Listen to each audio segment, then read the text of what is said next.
560 WQAM presents The Neil Rogers Show. To talk to Neil, dial 567-0560 in Dade and Broward. In other counties, call toll-free 877-785-NEIL or pound 560 on your AT&T and Verizon wireless phones. The opinions expressed by Neil, his guests, or his callers do not represent those of WQAM management, staff, or sponsors. Now, The Neil Rogers Show on 560 WQAM. Neil God. I hate this place. Nothing works here. The medications don't work. I've been here for 7 years. Nothing works here. I hate this place. Nothing works here. The medications don't work. I've been here for 7 years. I hate this place. Nothing works here. Okay, let's get into these calls right away. QAM, good morning. 95446 Uh-oh. WQAM, hello. Joe Rose Show. Hello? Oh, yes. Is it over? Is what over? The Joe Rose Show.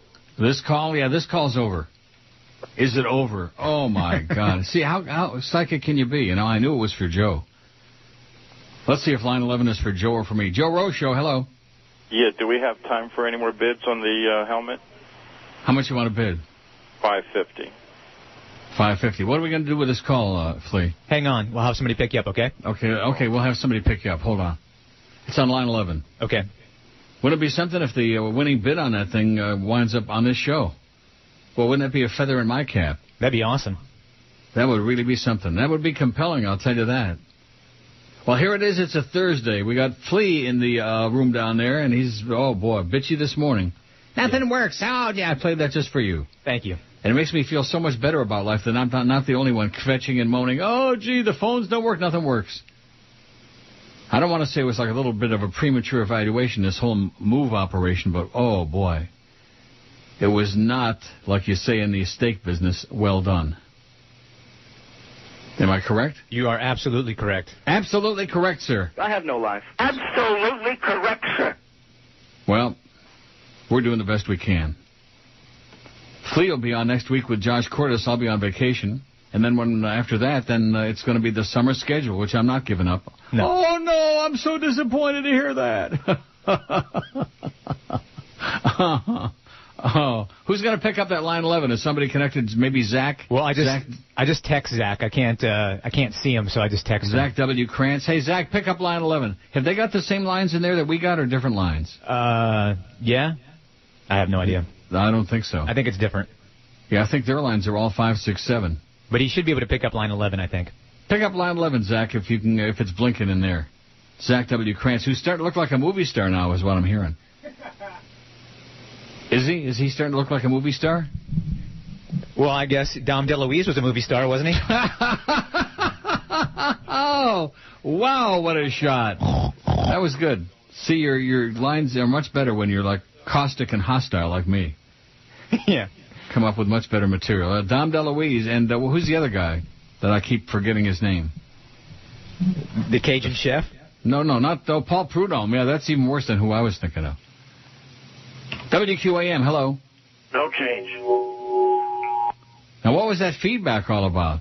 Oh, I don't know. That call was coming from inside the building. It's inside the house, and get out of there right away.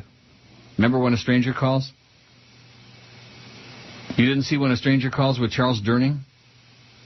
Hang on, I'm sorry. I got like 5 people talking to me at once. Oh, boy. What? Now, let's put it on the air. Let's have a little confab on the air. Let the audience into whatever the hell is going on. We got the Big O at 2 o'clock this afternoon. Jim Mandich, Mr. Manwich at 4 o'clock. And then at 7, we got High School Gridiron Report. Wow.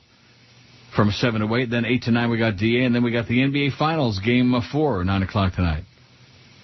Which I could care less about. I'm not going to pretend to care about it. Whether it's the finals, the semifinals, I don't care. Whether it's the first game in history. I used to go to NBA when we had the Rochester Royals 100 years ago. Les Harrison was the coach of the Royals. Are those 5 people out of there yet or what? Now they are. Beth just left. Although she could have stayed. She's hot. You know, before the Rochester Royals, which used to be in the NBA, and then they became the Cincinnati Royals where Oscar Robertson played. Before the Rochester Royals, they were the Rochester Seagrams.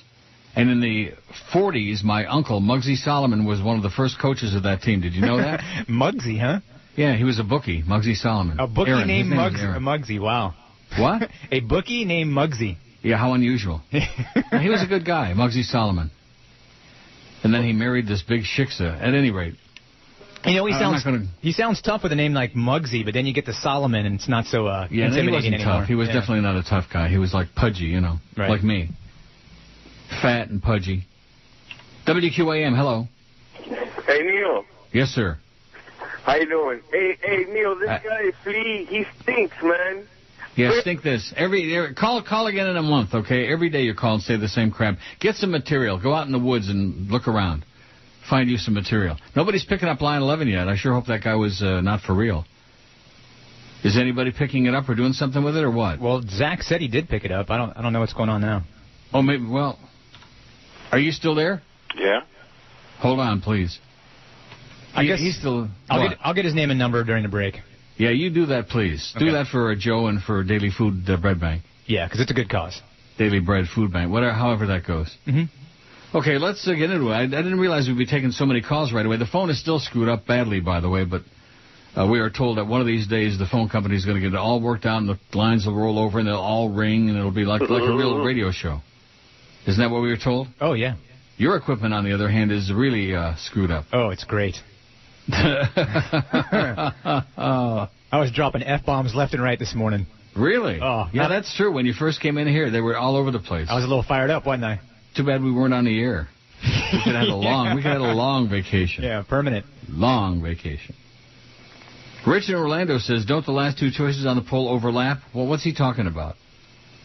Unless it was created by God, religion is man-made, is insurance for the scared, and is a pile of crap.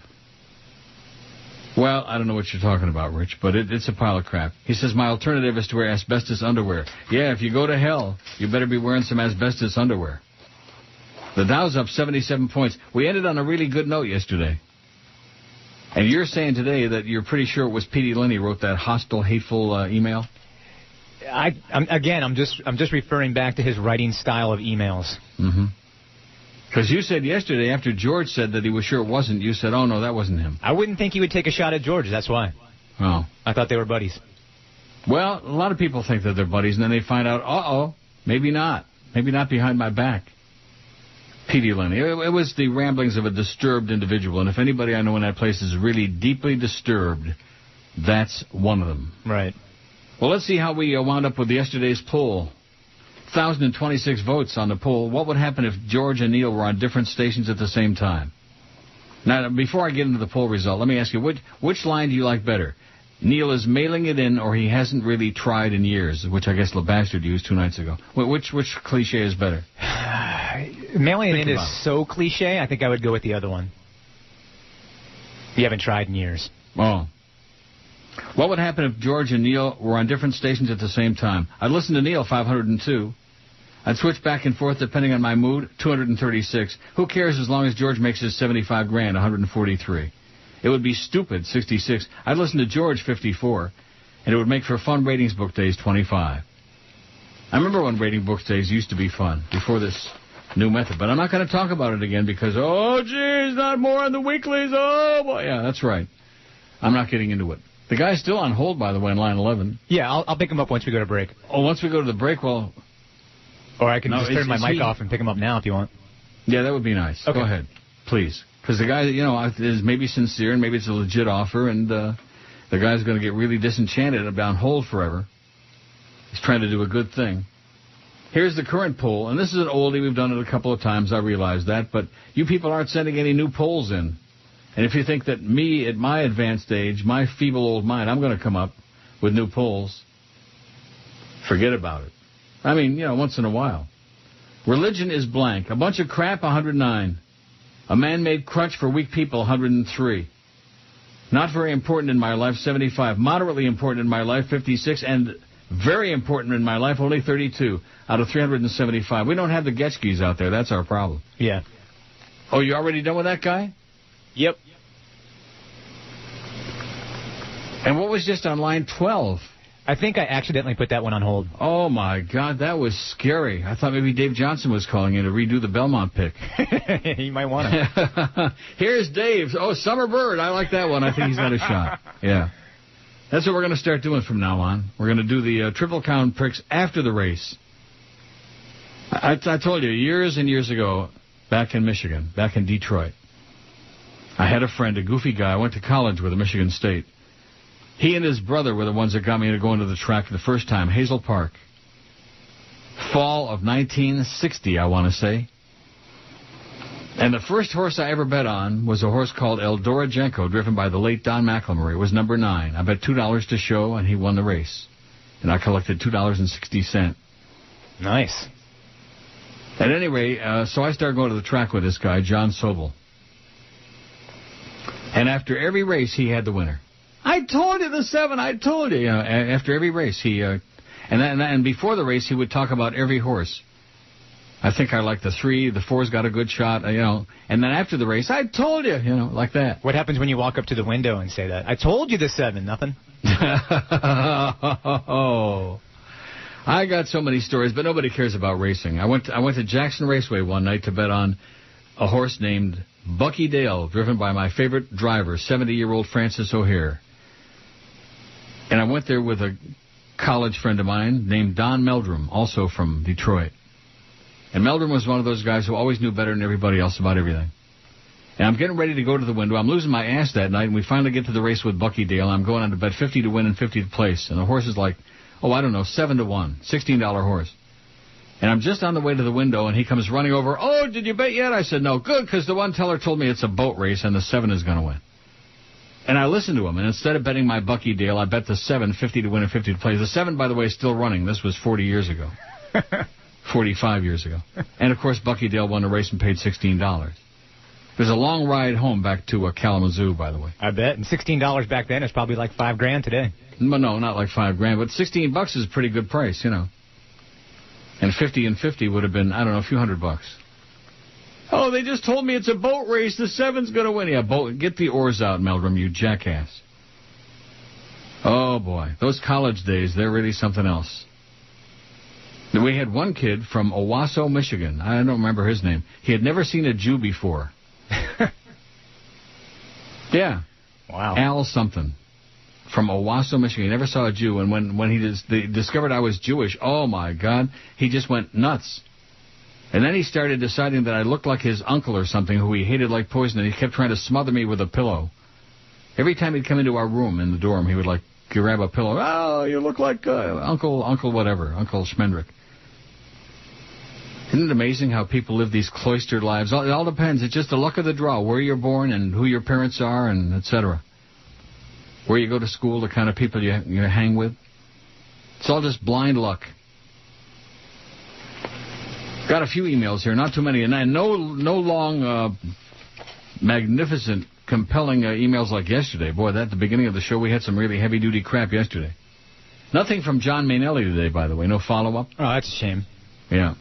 I was thinking maybe we could make that a regular feature every day. O'Neill! Who's going to give Ricky a blow? Looking to play with poop, but not wanting to shut down your local light rail system? Try Poop Dough. From the makers of Play-Doh, Poop Dough brings the fecal fun once enjoyed only by psychotic homeless people to the comfort of your home. You can bounce it down the floor like a ball and follow the brown dots to find it. Or flatten it out, press it on a newspaper, and watch the image disappear in a defecate smear. It's endless fun for everyone. I need a snake.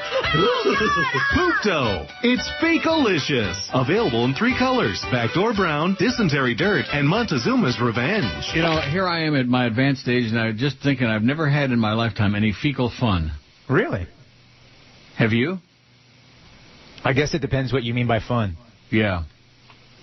Longtime listener Bob says if WQAM's management had allowed you to air the type of show you did 2 to 3 years ago, then your ratings would still be number 1. As we know, and he says, I was in the radio business for 18 years plus, ratings translates to income. If WQAM had the income your show could generate, then there would be no reason for staff cuts or pay adjustments. Your situation is what happens when people who have no idea how a particular type of business, any business is run, are put in charge. It'll be interesting, and I fear a little scary, to see how non-automotive people mess up the auto industry. Yeah, the one guy, GM, there says he doesn't know anything about cars. Did you see that? Mm-hmm. It's like it would be like somebody in our place saying, hey, I know nothing about radio. Joyce? Well, that at least would be honest on her part. Says your only hope is to hang in and hope that somehow real broadcasters will gain control of WQAM. And you'll be allowed to air the show you know works. A long-time listener, Bob. Well, thanks, Bob. Thanks for the sentiments, but the idea that real broadcasters are going to take control of this place is most amusing at best. Phones were ringing pretty good there at the beginning, and now all of a sudden they've, like, leveled off. Now, you know what might be really captivating and interesting? What's that? Not compelling, but interesting, is if you would look at those stats you've got there and see how many people were listening online at 9 a.m. and then now, like, at 10 a.m. Okay, give me a second, I'll get that up. Okay, and speaking of that, of WQAM.com, today's Thursday, which means at noon, we got our Neil deal coming up. We got the Hard Rock Cafe today. Yeah, I'm excited. And we have not 100 certificates, but we got 125. How that happened, I don't know, but that's okay, because they'll sell out fast. These are 50s for $25. We got 125 of them at noon today. Okay, at 8 a.m., there was 139 people listening online at WQAM.com. Mm-hmm. And currently there are 343. 139 to 343, that's a lot more than double. Yeah. It's like 2.5 times as many. Now, how's that possible if they got like a 3-4 in the morning and we got a 0.00 Yeah, like that.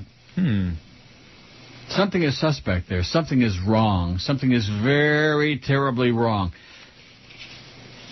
Do you know any consulting engineers? No. They still have such people, right? I would think so.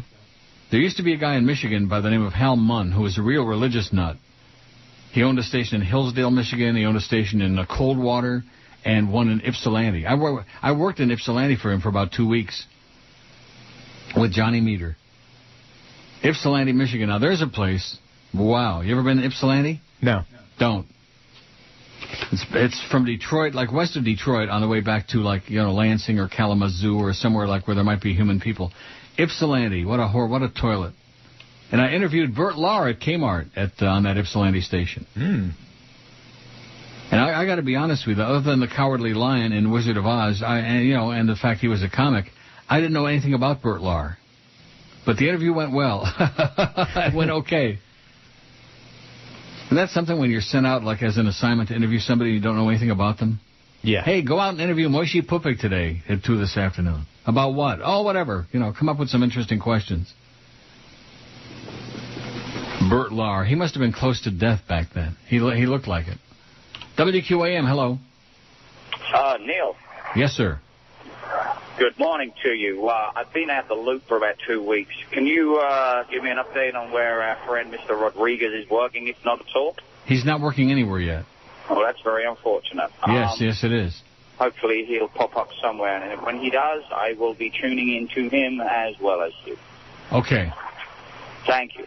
Thank you so much. Ta-ta. Ta-ta. Didn't he sound a little on the Brit side there? A little bit. A little constipated and British. 139 people listening online at 8 a.m. and 343 at 10. Wow. That sounds more in line with like what the old diaries used to say, you know? Those really inaccurate diaries where all the Neelys would wire them for me because they liked me so much, etc. and so on. Isn't it amazing? All those years that went by and nobody had any complaints about that system. Everything was just hunky-dory, just fine. I mean, you know, every now and then somebody would get a kiss. Isn't that what we call it in the business? When you get a kiss, when you get a bunch of wired diaries and you get some of your groupies who put it down, ditto, ditto, ditto, they're listening every minute of every day. Everybody gets that sooner or later, you know. Sure. A kiss. Well, not everybody. I'm not so sure Defoe is going to get a kiss from anything alive. He's on there on 640, by the way. WMEN in the morning is Defoe. A lot of people, oh, where's Defoe? Whatever happened to Defoe? He's on there still doing his cornball crap. I mean, you know Defoe? I don't know him personally. I did see a recent picture of him. If you knew Defoe like I know Defoe. Yeah, go ahead. And he's a little bloated. Is he really? Yeah. Well, if you didn't know him before, how do you know he's bloated as compared to... He was never fat. He was like, I don't know. Well, he's a little heavy now. Wow. Well, he must be living the good life. WQAM, hello. Hello, Neil. Yes, sir. How you doing? Listen, the economy's pretty bad right now, don't you think? Yes, we're in a depression, yes. All right. So, but nonetheless, if I want to cheer myself up, I grab me a copy of the Times-Union and the Democratic Chronicle, and I run around naked and I spill my seed. Uh-huh. Don't you think that's a good idea? Yeah, great. Oh, I miss George.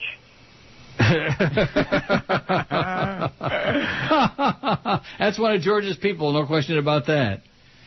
Well, wow, he's running around naked with the Rochester newspapers. I'm unimpressed by Rochesterians, okay? Rochester used to be it was an okay place to grow up. Look what it did for me. But it was okay. But now it's toilet.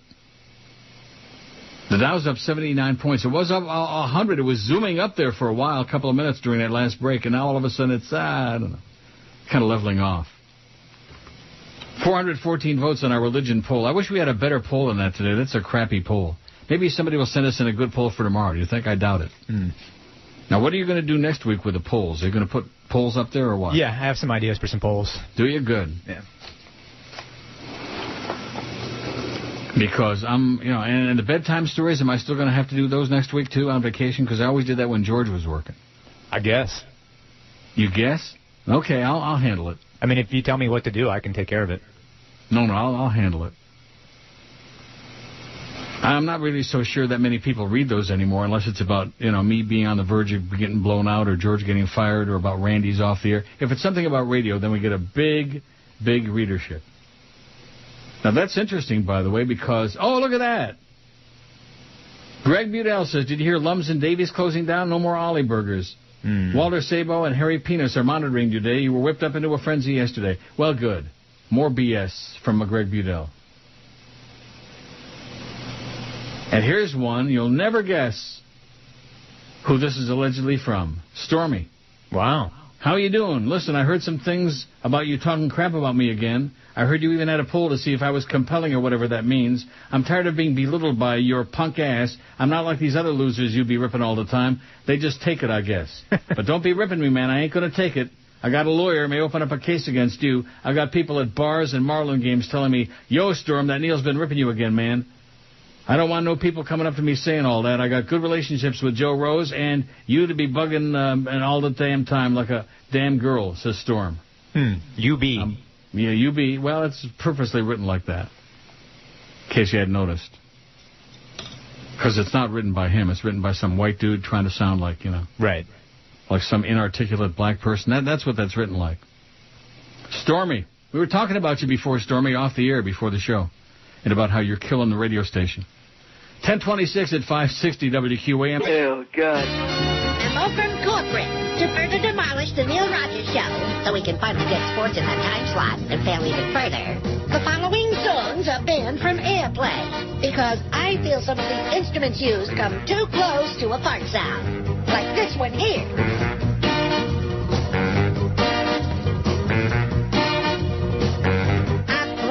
Jesus, fart sounds aren't used in music anymore. These songs are 40 years old. But just in case, you never know. And this one here is nothing more than a blatant display of flatulism.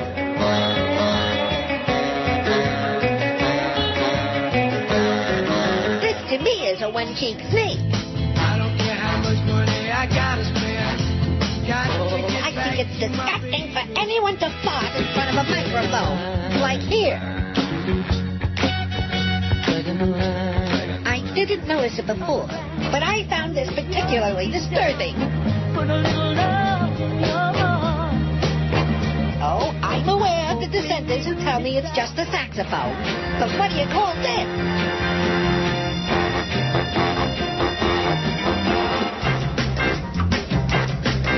We must adhere to the imaginary guidelines brought down from the mountain by Yoshi. Violators of our standards and practices active bleeding sports will be shot. WQAM, hello. Oh, wait a minute, wrong line. Helps if you press the right line. QAM, hello. Hello. Yes, sir. Yeah, just want to... Oh, this is Neil. Sorry. Hey, listen, Neil, honest to God, watch out for Joe Bell. He's trying to give you a stroke. He figures that's the only way he's going to get you out of there. He's going to do what? Give you a stroke. No, it's not going to happen. I feel fine. Good. You don't need another one of those. Don't let the man get to you. Okay, thank you so much. No, I'm doing okay. I think you're right. I think he is trying to, test my ability. I'm a survivor. I'll be here. And guess what my next story was, or the first story, I guess, that I was going to get into today? It said 5 more cats found slain in Palmetto Bay yards. And then Flea just faxed me, cat butcher's deadliest day, 5 more cats found mutilated and killed in South Florida. I'll get to it. Here, kitty, kitty, kitty, kitty. Here, kitty, kitty, kitty, kitty. Oh, that's bad. Don't be doing that. No. I mean, I hate cats, but I certainly am not in favor of people mutilating or doing anything harmful to animals. Well, I think the bigger issue is does this guy graduate from cats to bigger animals like humans? I doubt it. I don't know. He just don't like kitty cats. Here, kitty, kitty, kitty, kitty. Here, kitty, kitty. Well, at least he didn't put them in the microwave and nuke them. No. Which I think they fit in there really nice. Because they're... See, unlike dogs, which dogs are... I don't know how to describe it, but their bone structure is different. And they're more rigid. But cats are more like malleable. You know, you can like... You know what I mean? Yep. Before I get to that thing about the kitty cats, Yoshi Schmendrick says, you're not going to like this because you're good buddies with Paul and Ron. Okay. Says, oh my God, I gave Paul and Ron a shot this morning. You know, I wanted to see what was so compelling to the panel. Man, the crap these guys put on the air is nuts. 22 minutes of commercials an hour, then the dumb game they play, then's Ron's news, and then Toasted Sports, and that's the damn show. They had some crazy comedian on. In other words, it blows. So, Ron, you can email all you want. You can stick your numbers up your drunk ass, but your juvenile show sucks, says Yoshi Schmendrick. You don't like their show, I guess. I guess not. I guess it's not, although it did compel him to send me this email, I'll say that. That was up only 67 now. It's not doing so great. As the calls continue, now let me just give that toll-free number again. And let's see if they'll roll over. I doubt it. 1-877-785-6345. It's toll-free from, I don't know. Wouldn't it be nice if we could find out where that line works? I'll get on that. You'll get on it? I mean, wouldn't that be interesting? We say toll-free for where? Palm Beach County included, like the Keys? I don't know. Are they hearing us in the Keys? I mean, if we're getting that bad interference in Dade County, you can imagine what our signal sounds like in the Keys. Can you even begin to imagine? We have some audience down in the Keys. If you notice that coverage map, besides going out into the ocean, it also goes to the Keys, our signal, when we're running, 5,000 watts. Right. As opposed to like nighttime pattern and 50 watts, whatever, running between 10 and 2 right now. I'm going to tell you, look at that. WQAM, hello. QAM. Neil. Yes, sir. Oh, we know the line's working from Pembroke Pines. Okay. Hey, listen, did you hear about this phony baloney thing from the New Times that they put out every year? Yeah. DJ Laz, Radio Performer of the Year? Oh, yeah, sure. Unbelievable. Okay, thanks. Thanks for the good news. How depressing. I didn't realize the new one was out, the best of this and the best of that. Yeah, I didn't see it either. Last year they gave the best AM personality to George, and the listeners gave it to me. So, like we shared the spoils. It was good. Now, maybe you can put a feather in your cap next year. Yeah, maybe. Maybe you can be the listener's choice or the New Times choice or whatever like that. Anyway, getting back to the kitty cats, the South Florida cat butcher has struck again the most deadly day to date, killing 5 more cats yesterday. The cats were found mutilated yesterday in areas of Palmetto Bay and southwest Dade, and police say there's no way the latest killing could be the work of dogs. Oh, dogs wouldn't do that. Well, they would if they could ever catch the cat, but they can never catch him. See, it's one thing about dogs. I love dogs, as you know, tremendously, but they're stupid. And they don't realize that cats have got those sharp claws, and cats can just tear them up big time. Right? Oh, yeah. Sharp claws and nasty. Cats are nasty. The news comes just days after Broward police determined that the killings in their county were being done by a pack of vicious dogs. Oh. Over 30 cats have now been killed in the last 2 months, many mutilated, all cruelly left in their owners' yards. Owners have been urged to keep their pets in their homes until a killer is caught. See, that's one thing about cats. You don't see anybody walking a cat with a leash. No. What are you laughing about? No, it's true, though. Dogs, you see, have to be walked on a leash. It's the law. You can't let your dogs run loose. But kitty cats, oh, yeah. Nobody walks out there with their cat on a leash. They would round you up. They'd get a butterfly net and round your ass up if you were walking your cat with a leash. WQAM, hello. Yeah, shameless request for Neil. Yeah. Yes. Yeah, is this the Neil Rogers show? It's Neil Rogers, yes. Yes. Can I speak with Neil? You're speaking to him. Oh, I'm sorry, Neil. I got a long time, first time. A while back, you used to play bit about a guy who was talking about bridges, and you had teased him and said... No, go away.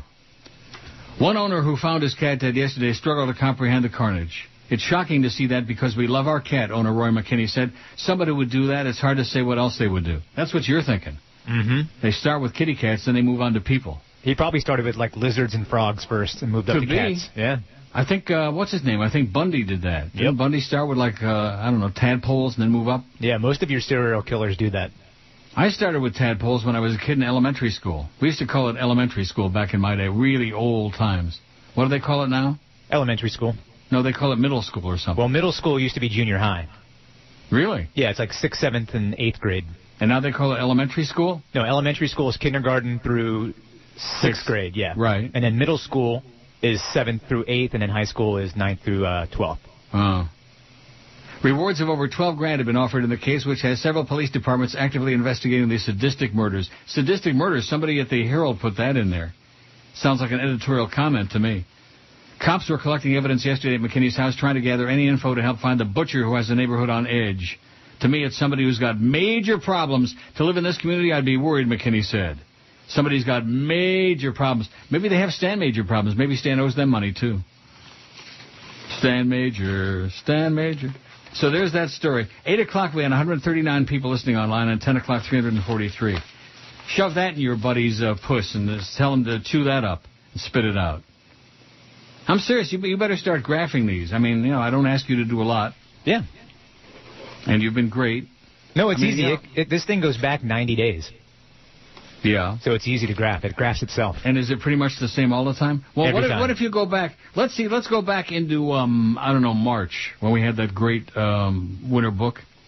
It's pretty consistent. I mean, if you look at this graph, it stays pretty consistent. And so in April, it didn't just drop off the end of the world like allegedly our audience did?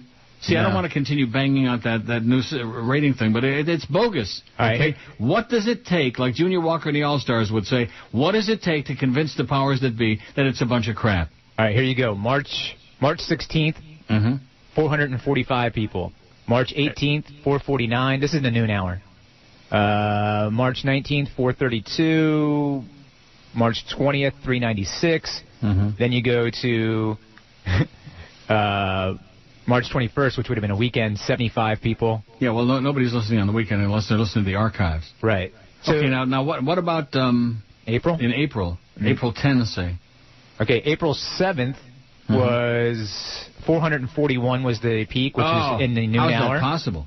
That's noon, 441. Yeah. April 8th, the peak was 439, which was also at 12 o'clock. Yeah. April 20th at 12:20, the peak was 431. April 21st, the peak at 11:45 was 402. The only thing that beats it was the day of the NFL draft. That's the highest with 711. Whoa! Everything else is the noon hour. Always well, that'll the highest. teach me a thing or two, not making fun of that NFL draft anytime in the future, unless, of course, I feel like it. Oh, Neil! Hello? Operator error, perhaps? Neil, God. Wow. Real American a-hole. A technical zoo. We salute you, Mr. 5 o'clock in the morning workout guy. Mr. 5 o'clock in the morning workout guy! Instead of hitting the snooze button, you jump out of bed and into your white beater and bicycle shorts, and it's off to the gym. Gotta get there early! Flexing your chest and bouncing your pecs, you gear up for the competition by pumping iron at the crack of dawn. Hey, buddy, can you spot me? You kick the roids after you realized you were hung like a hamster. But unsuspecting baseball fans still mistake you for Mark McGwire. Put me in, coach! You haven't had a date in 3 years, but that's okay. When you're squatting 800 pounds, the only intimacy you require is the man in the mirror. Ow! So, we salute you, Mr. 5 o'clock in the morning workout guy, your 40-inch biceps, your empty pill containers, and your support belt. You are a real American a-hole. Okay, 1047, 13 before 11 at 560 WQAM. Christy in Fort Lauderdale says what the police aren't telling the public is that the kitty killer is leaving a signature at every mutilation. So far, every kitty's had a certain type of lollipop pushed into its rear end. Huh? Rectum? They are keeping this quiet. Well, maybe Christie is just a crazy person who just made that up. Who knows? You hadn't heard that before? No, I haven't heard that. Here, kitty, kitty, kitty, kitty. Want a lollipop? I wonder if it was like a blow pop, like the big ones, or one of those little dum-dums. Well, I guess we'll investigate and find out. Or a Tootsie Pop, which I hate. Oh, Tootsie Pop. Oh, fat. That's strictly for Goyam. Yeah, they're terrible. Scott says, never mind, let's see. Why would it say on NeilRogers.com, we're nationwide, baby, right above the 877 Suck Neil if it didn't work from all over the country? Because I'm sure that in the beginning we thought that it did. We thought it was toll-free. In fact, I believe we were told that it was nationwide. That's why we put it on there. Why would we correct it? Now, how are you doing with Eric on changing that website around? Well, he added me and replaced it with, George's email with me. So that's a step in the right direction, I guess. Yeah, well, that's the first step, yeah. Yeah. Baby steps, man. Well, let's find out. Only line 1 works anyway on that toll-free thing. Let's see if there are people in Palm Beach or the Keys or somewhere, or maybe even in Tampa who might want to try it. I doubt Tampa. Because we would definitely be getting calls from Tampa if they could use that toll-free number, right? Yeah, I would think so. Because we got people listening over there online. My peeps. 1-877-785-6345. I still can't believe that you keep saying you wish you were back in Tampa. Oh, in a second. That's one of the greatest indictments of South Florida in history. Anybody who says they wish they were back in Tampa. Right. Oh. 1-877-785-6345. If you're in West Palm somewhere, Palm Beach County, try that number, okay? Let's see if it works. Let's find out what's really going on. WQAM, hello. Hey, toll-free line spy report. Where are you? I'm in Palm Beach County, Northern. My phone number is a local for, like, Northern, not for, like, Boca and Boynton, but Northern, like Jupiter. And so this line works. How do you like that? Yeah, I'm very happy. And just want to correct Flea. I guess I'll be doing this a lot. Middle school, actually, elementary school is K through 5. Middle is 6, 7, 8, and then high school is the rest. That's right. Sorry, I skipped that 6th grade. That's okay. Sorry, Flea. You guys have a great day. Keep up a good show. Bye. Thanks, Pally. How do you like that? It works in North Palm Beach County. Oh, yeah. Now, if we ever get the rest of those lines working on that whole bank, we'll really be kicking ass. Maybe. Aren't you impressed? Oh, wait a minute. Line 2 is ringing. QAM, hello. What? Hello. Mr. Dawkins. I beg your pardon? Mr. Dawkins. Daryl? Mr. Yes. Dawkins? Mr. Dawkins. Email. Email. What is it? Are you Mr. Email Dawkins? Yeah, email Dawkins, yeah. What can I do for you? Yes, hi. Good morning. My name is Lois, calling from Contour, the adjustable bed company. Is it what? Contour, the adjustable bed company. Yeah. Okay, yeah. But I'm not calling to sell you anything, sir. I just have some news for you today, okay? Okay, I can't wait. You are familiar with the adjustable beds that go up and down at a touch of a button, right, sir? Yeah. Okay, it's just that for the first time, Contour has a $500 certificate for you. Well, why are you calling me about this? I say we have a certificate for you. Oh, my God. I beg your pardon? Where did you get my name from? We're calling the Miami area. We have a list that we're calling from, sir. Well, I'm not in the Miami area. I'm in Toronto. Can you help me out? In Toronto? Yeah. Wow. Well, when you figure it out, call me back. Wow. Is that incredible or what? Yeah. Mungo says the new radio rating system is a fraud. Myself and my friends only listen to your show on the internet on our car radios. Also, who sits around at home listening to transistor radios? The 60-plus crowd. It's not only just people supposedly sitting around at home. The people with these devices, the electronic devices, they're attached to their ass. And as long as they have the radio by their ass, no matter whether they're outside, inside, in a car, on the moon, it's supposed to detect it. Right. Isn't that correct? That is correct. They place that device tightly between their cheeks, and that's the way that works. Rich Evil says it's a bad thing, the cats, but if these ASCOM pet owners would keep their damn cats in their own house or yard, these killings would not be taking place. It's probably some fed-up homeowner getting tired of having stray cats schmitting in his yard. Cats don't schmitt in the yard, okay? They go in a litter box. Says, I had this issue when I lived in an apartment. As soon as I'd wash my car, a dozen cats would climb all over it. Boy, I think Rich Evil is the guy who's killing the cats. I think we just solved the problem. Power of Neil, man. Does it again. Neil, God. Shocking. Blade Runner says, yesterday on his show, Dan LeBastard went on another hate-filled rant in which he called you a parasite who's been profiting off a city you've bashed from another country. Wow. He also made fun of the fact that you've only got about 400 people listening online, while he claims to have thousands. Right. Oh, yeah, they've got 80,000 votes on their polls. They've got 50 million people listening online. Oh, yeah. Mm-hmm. They just make up numbers. He pointed out your bad ratings and said you were finally getting what you deserved after years of bullying people around. I have no doubt now that he wrote that scathing homophobic email to you, as most of what he said mirrored that email. How do you like that? Dan LeBastard wrote that according to this email report. I would find that surprising. You would? Yeah. Why? Because he's a better writer than that. I guess you haven't read the Herald in years. QAM, hello. Oh, what a shame. Line 11, we lost one. WQAM, hello. How you doing, Neil? Yes, sir. I'm calling on the 800 number from Tennessee. Come on. Really? I'm serious. It's the first time in forever that it's worked. It wouldn't even work in Polk County, but now it's working in Tennessee. So We're in Tennessee. WFO. Let me say it again. Where in Tennessee? Oh, Oak Ridge. Woo-hoo. Where all the weirdos live. Yeah. Sounds like it. Okay, thanks a lot, Pally. Have a wonderful life. Good luck to us. How do you like that? Do you believe it? No. Well, why not? He sounded like he was from Tennessee. Oh, he sure did, man. Y'all come back. You're going to love Tennessee. Oh, yeah. I went to Gatlinburg once. Oh, boy. I went to Nashville for a month in 1980. WLAC, Nashville, Tennessee, baby.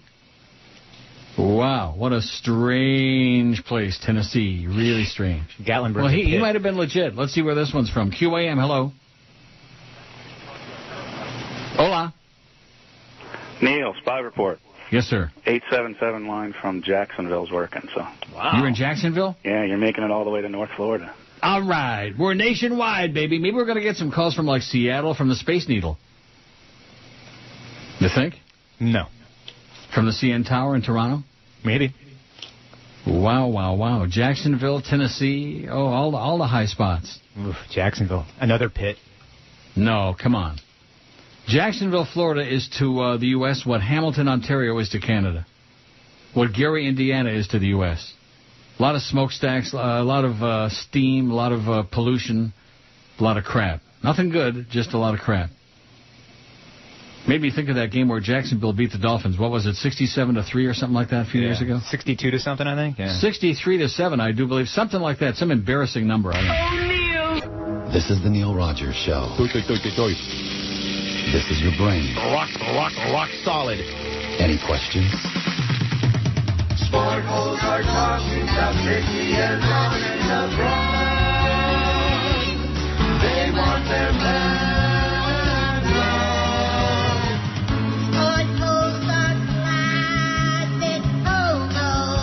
That's why they're gushing. They can't control their hormones.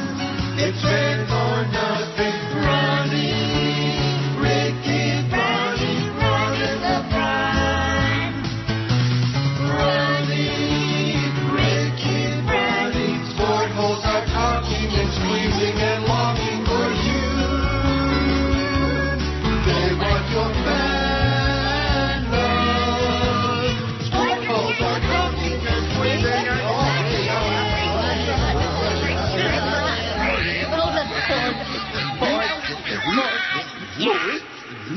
It's 11:01 at 560 WQAM. Happy Thursday to you.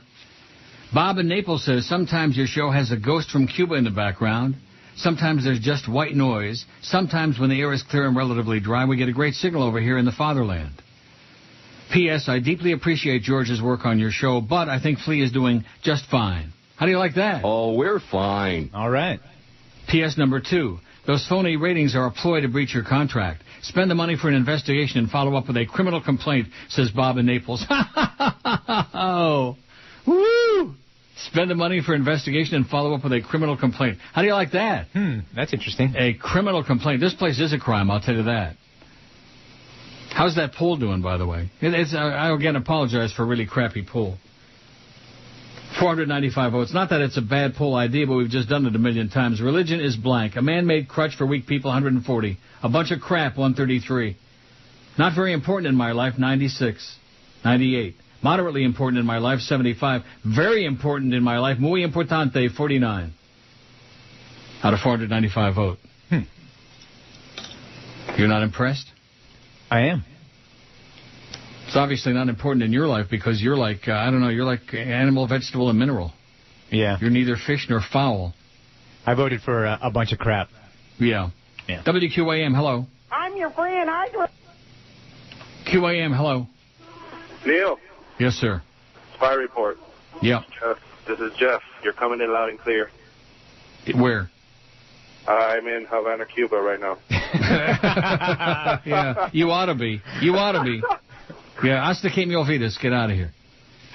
Barry Jackass says, hearing from my sources at 790 that George's hiring has not been approved, hearing that he's talking to Steve Lappa at WFTL. Dan and the crew are a bit upset with your caustic comments yesterday. Well, you know what? Screw them. Screw Dan and the crew and Stu Gotts, who don't belong on the air, even to say, even to make a fart noise.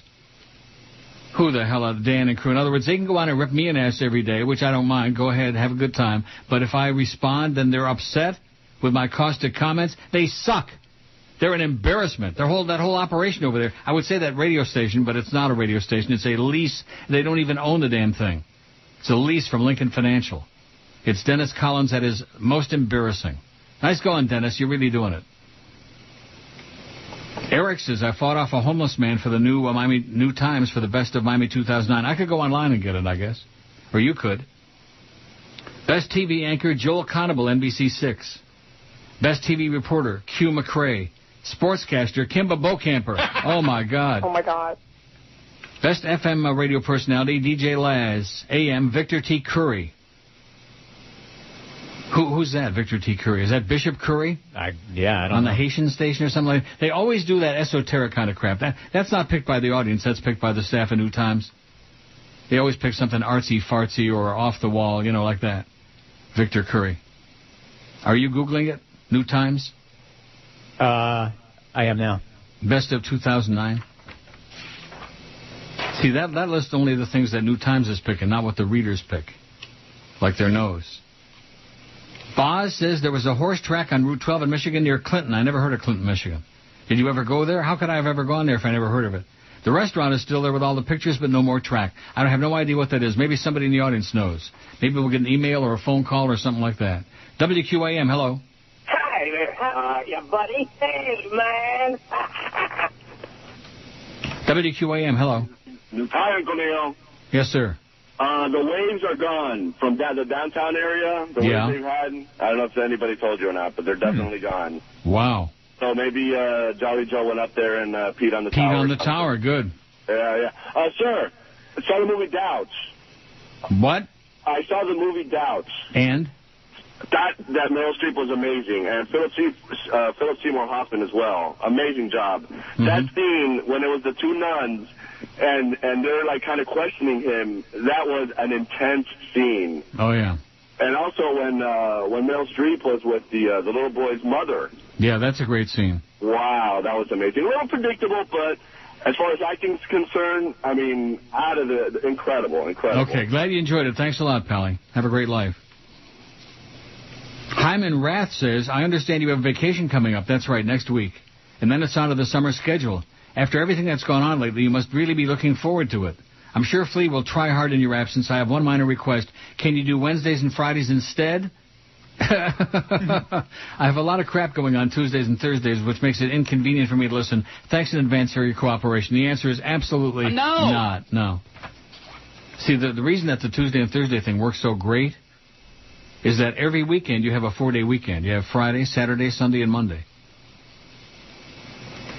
Isn't that something to look forward to? Something, a reason to get out of bed in the morning and stay alive? Yeah. It's a good deal. Oh, if you cared about the show, you'd work from 10 to midnight. You do this, yeah. Is there like a staff psychiatrist in that building now that you're in the new building?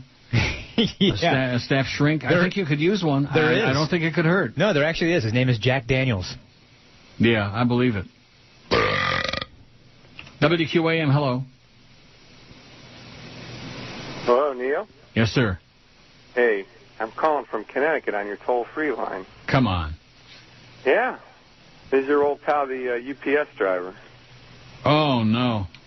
Well, it goes to show you nothing's perfect. That's Tony, the UPS driver, that I've blocked. I've done everything in my power to get rid of him, and I can't get rid of him. And he's calling now from Connecticut on the toll-free line. See, there's good things about that toll-free line, and then there's bad things, like the fact that people like him, like a bad penny, will keep resurfacing. Go away, Tony. Go elope with Randy, okay? God, just a hopeless groupie. That's sad. That saddens my day. It dampens my entire existence. Tony, the UPS driver from Connecticut. On MySpace, on the emails, I've blocked him everywhere I can conceivably do it. And now he's calling on the toll-free line. But isn't that something? Maybe this is working nationwide, baby. All right. Holy, wouldn't that be great? Yeah. Especially if we get these lines to start rolling over. Let's not get crazy now. No, that would be phenomenal. Then they will fear us. WQAM, hello. I'm sick. Uh-huh. QAM, hello. I see. Hello? Yes, sir. Morning, Neil. Good morning. Hey, is there any reason why you never give out your email address again? Because I'm old and feeble. Neil at neilrogers.com. Oh, okay. Oh, all right, cool, man. Hey, also, I called the other day and... you didn't even listen to what I said, and you just go, yes, okay. I wrote it down, Neil at neilrogers.com. Okay. I'm pretty quick, man. I can You're do a couple quick, of things. yeah. Hey, Neil, also, man, I called the other day and I asked for the Arnold Schwarzenegger... yeah, and I didn't play it then, and I'm not playing it now either. 567-0560, pound 560 on the Verizon and AT&T wireless lines, and toll-free throughout the world. Wouldn't it be something we get a call like from Copenhagen? Yeah. Or like from Oslo? Or Stockholm? Or Malmo? That would really be exciting. Or Amsterdam, something like that. That won't happen. But the fact that we're actually getting calls from, like, out of state. Tony, the UPS guy, that's depressing, though. I may kill myself. Very, very depressing. First, when somebody said, I'm calling from Connecticut, I thought, boy, this is great. And then when he told me who it was, oh, no. Don't you understand? What part of go away don't you understand? What part of those two words don't you understand? If you're offended, good. That's the idea. And if you want to go away, just... Go ahead. Yeah. You bug me. You're annoying. You're annoying. You were annoying on MySpace, you were annoying on the emails, and now you're annoying on the phone. I don't want to know from you. I don't want to smell you. Oh, here we go. Ed says, is this the new rating system you can't mention? Yes, it is. New age for radio, electronic audience measurement, yada, yada, yada. Thanks, Ed. That's it. That's the one. That's the one where they can't find our audience with a search party. Here's one that says, I wonder if these cat mutilations can be used for Santeria sacrifice. Here in Miami, this seems to be a common occurrence. I used to see a lot of squirrels around the neighborhood, but lately I have seen only a handful. Maybe it's gotten so bad that these animals are being used for food. Sounds gross, but you never know. In any case, it's sick. If any of your listeners fall into this category, bite me, you sick bastards, it says. Bite me. Do people eat squirrel? I guess if they're really hungry. No, seriously, do they like cook it up and eat squirrel? Not that I know of. Certainly not vegetarians, I wouldn't think. No. Squirrels are cute, but they're often rabid. I told this to George, I think it was last year, and it's true that my cab guy here in Toronto has got a pet squirrel out on the street. In other words, the cab drivers all know it by name. And it lets them come up to them and feed them, nuts and whatever, and then pet them. Don't you find that a little bit bizarre? A little bit. And maybe it's got rabbis. A lot of squirrels are rabid. You do know that. Yeah, that's what my mom used to say. Really? Yep. Squirrels have rabbis? How young is too young? Due to unforeseen circumstances during Sunday's MTV Movie Awards, our lawyers have advised us to clarify to our viewers when it is and is not appropriate to put your ass in someone's face. At a cheesy award show, at a funeral, at a frat party, at your mother-in-law's tea party, at movie theaters as you squeeze through the aisle to get to your seat, at the movie theater in line for popcorn at the concession stand, at your house, holding down your 8-year-old so you can flatulate in their face. At your house, holding down your 8-year-old's friend. Stop it. Thank you. And remember, nothing on MTV is staged. And the fact that we have multiple cameras available to perfectly cover unplanned events is purely coincidental. 11:17. Let's have another shot at love. What do you say? Ugh. Have you ever seen that? Yeah, it's terrible. If that isn't one of the worst shows in the history of the subhuman race, that's just absolutely nauseating. All those shows where they, oh, well, you're out, you're going home, we're sending you home, you're eliminated, you're humiliated and degraded.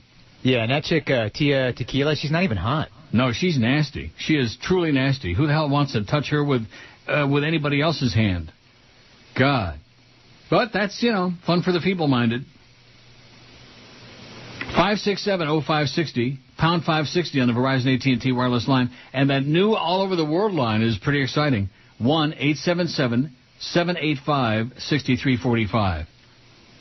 So we had a call from Tennessee. We had one from Jacksonville. Isn't this a momentous day? Oh, yeah. WQAM, hello. QAM. 567-05. One thing about since we've got this new phone thing, they don't respond right away. Hello. Some jackass listening on the radio. Hello. Won't pick up. What the fuck, man? Right. WQAM, hello. Hey, Neil, I came up with a great way to get your ratings up. If you could play the long version of the bridge tender, it would really help. No. Oh, okay. Bye. Yeah, that would do it. That'd get the ratings zooming up there. Let's play the bridge tender all day. Speaking of idiotic jerk. See the way line 8 and 11 ring? Right. But one of these days, you promised me, you said that one day they said that the phone company's going to ongapachki this thing and all the lines are going to roll over and they're going to, do amazing things. That's what I'm being told. I'll believe it when I see it. QAM, hello. Calling from outer space. Where are you calling from, sir? Outer space.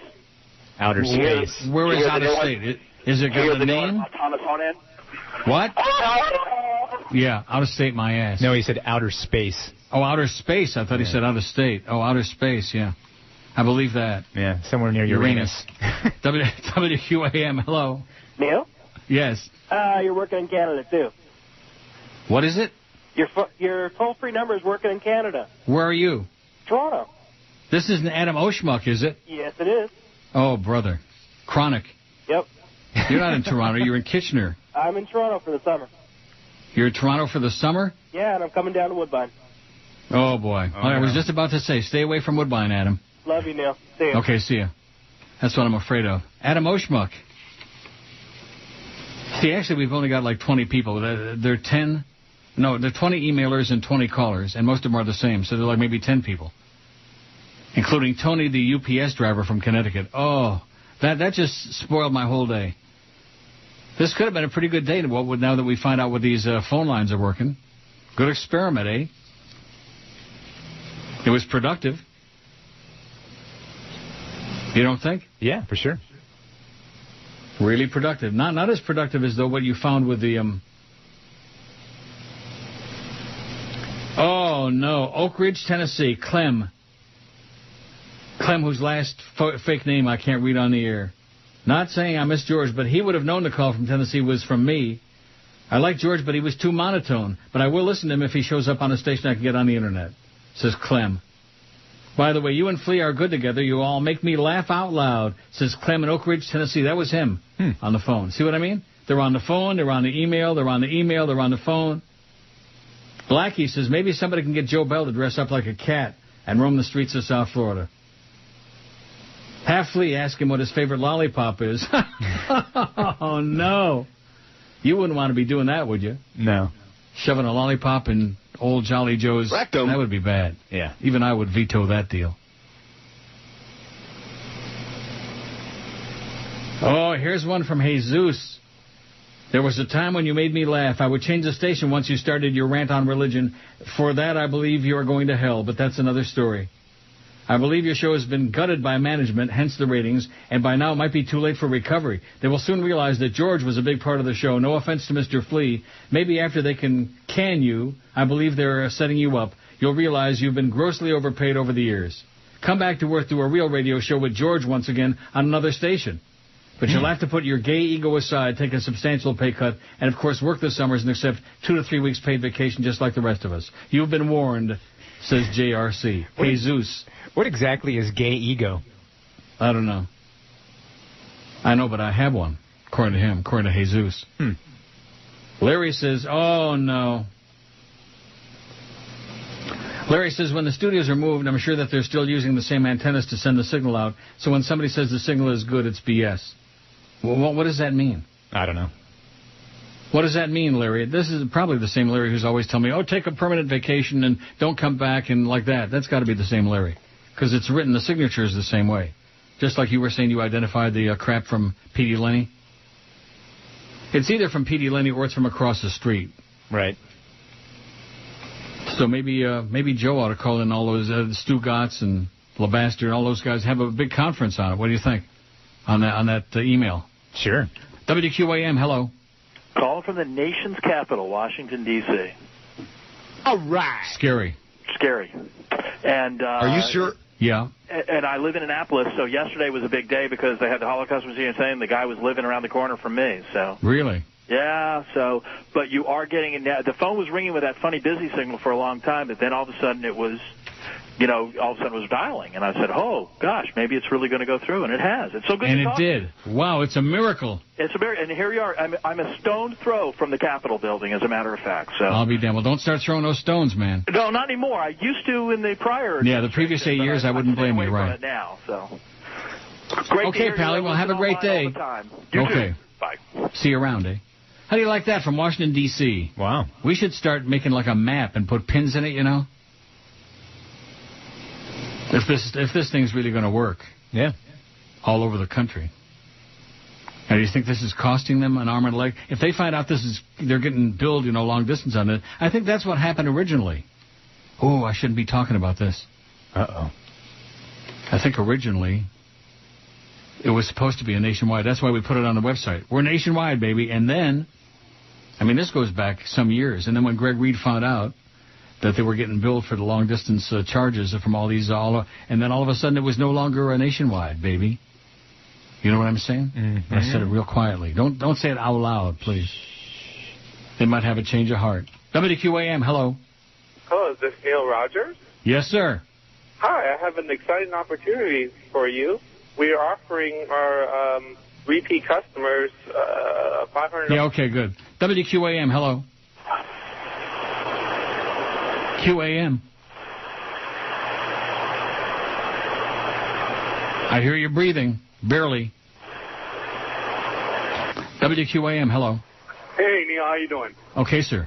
Does Hialeah count as out of the country? Yes. Okay. Counts as a foreign country, yes. When I was in Toronto, those black squirrels, they got balls, because I was sitting right there in front of University of Toronto having lunch.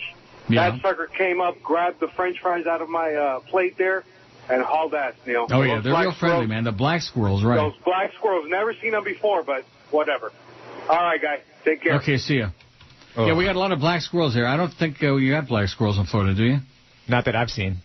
I'll be damned. Oh, speaking of that, there's Ray Nagin. He was released yesterday. Chinese authorities. No longer quarantined. They're letting him go back to Nollians, Ray Nagin and his wife. What a knucklehead. If there's anybody dumber on the face of the globe than Ray Nagin, he must be working at QAM. 25 past 11 at 560 WQAM. Floridians, dumb as dirt. What are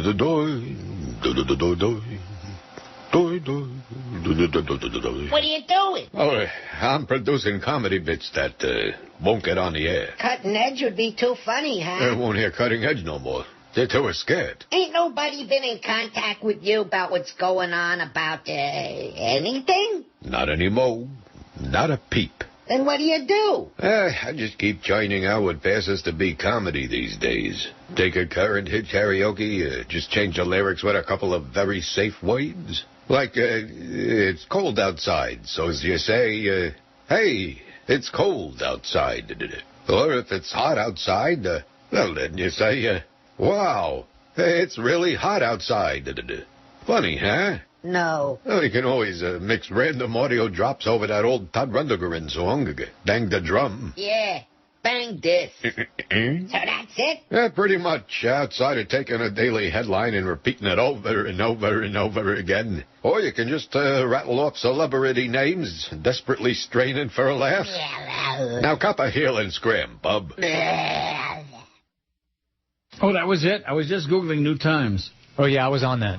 And, yeah, the AM personality is that Reverend guy.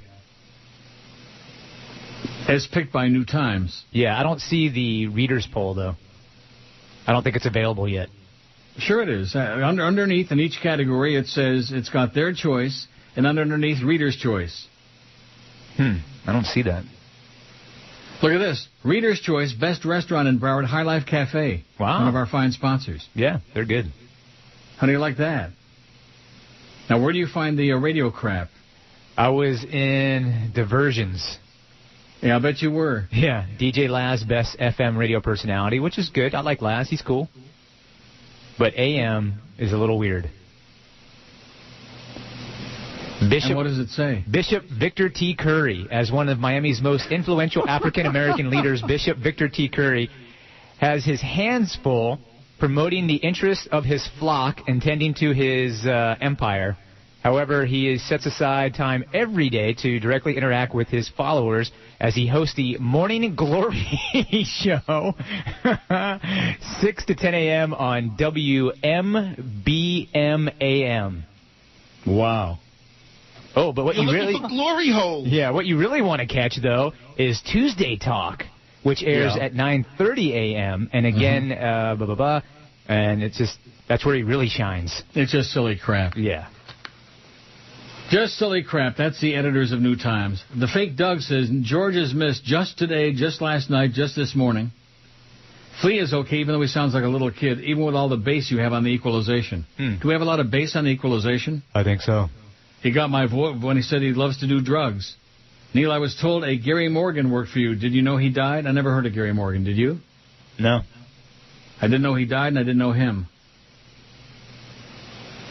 Here's one from Brewster. I'm an airline pilot flying for a major cargo airline. I'm currently in Shanghai and will be listening over the next 2 weeks from all over Asia and the Middle East and Australia. I've turned a few of my fellow pilots into Neelies. I miss George, however, I do like Flea, and you will always be my God, Neil God. Wow. Licky, licky. Brewster from Naples. And the past caller was right. The Cubans invade 560 in the Naples area. Oh, Flea last week could see where the online listeners were listening from, what countries, etc. Can you check to see me listening from China, etc.? That was you, not me. Yeah, that was me, and it doesn't show where you're listening from. It just shows where people are logged on from. So in other words, they might be requesting things or voting on the poll, or they might be listening. Mm-hmm. That's the domain statistics.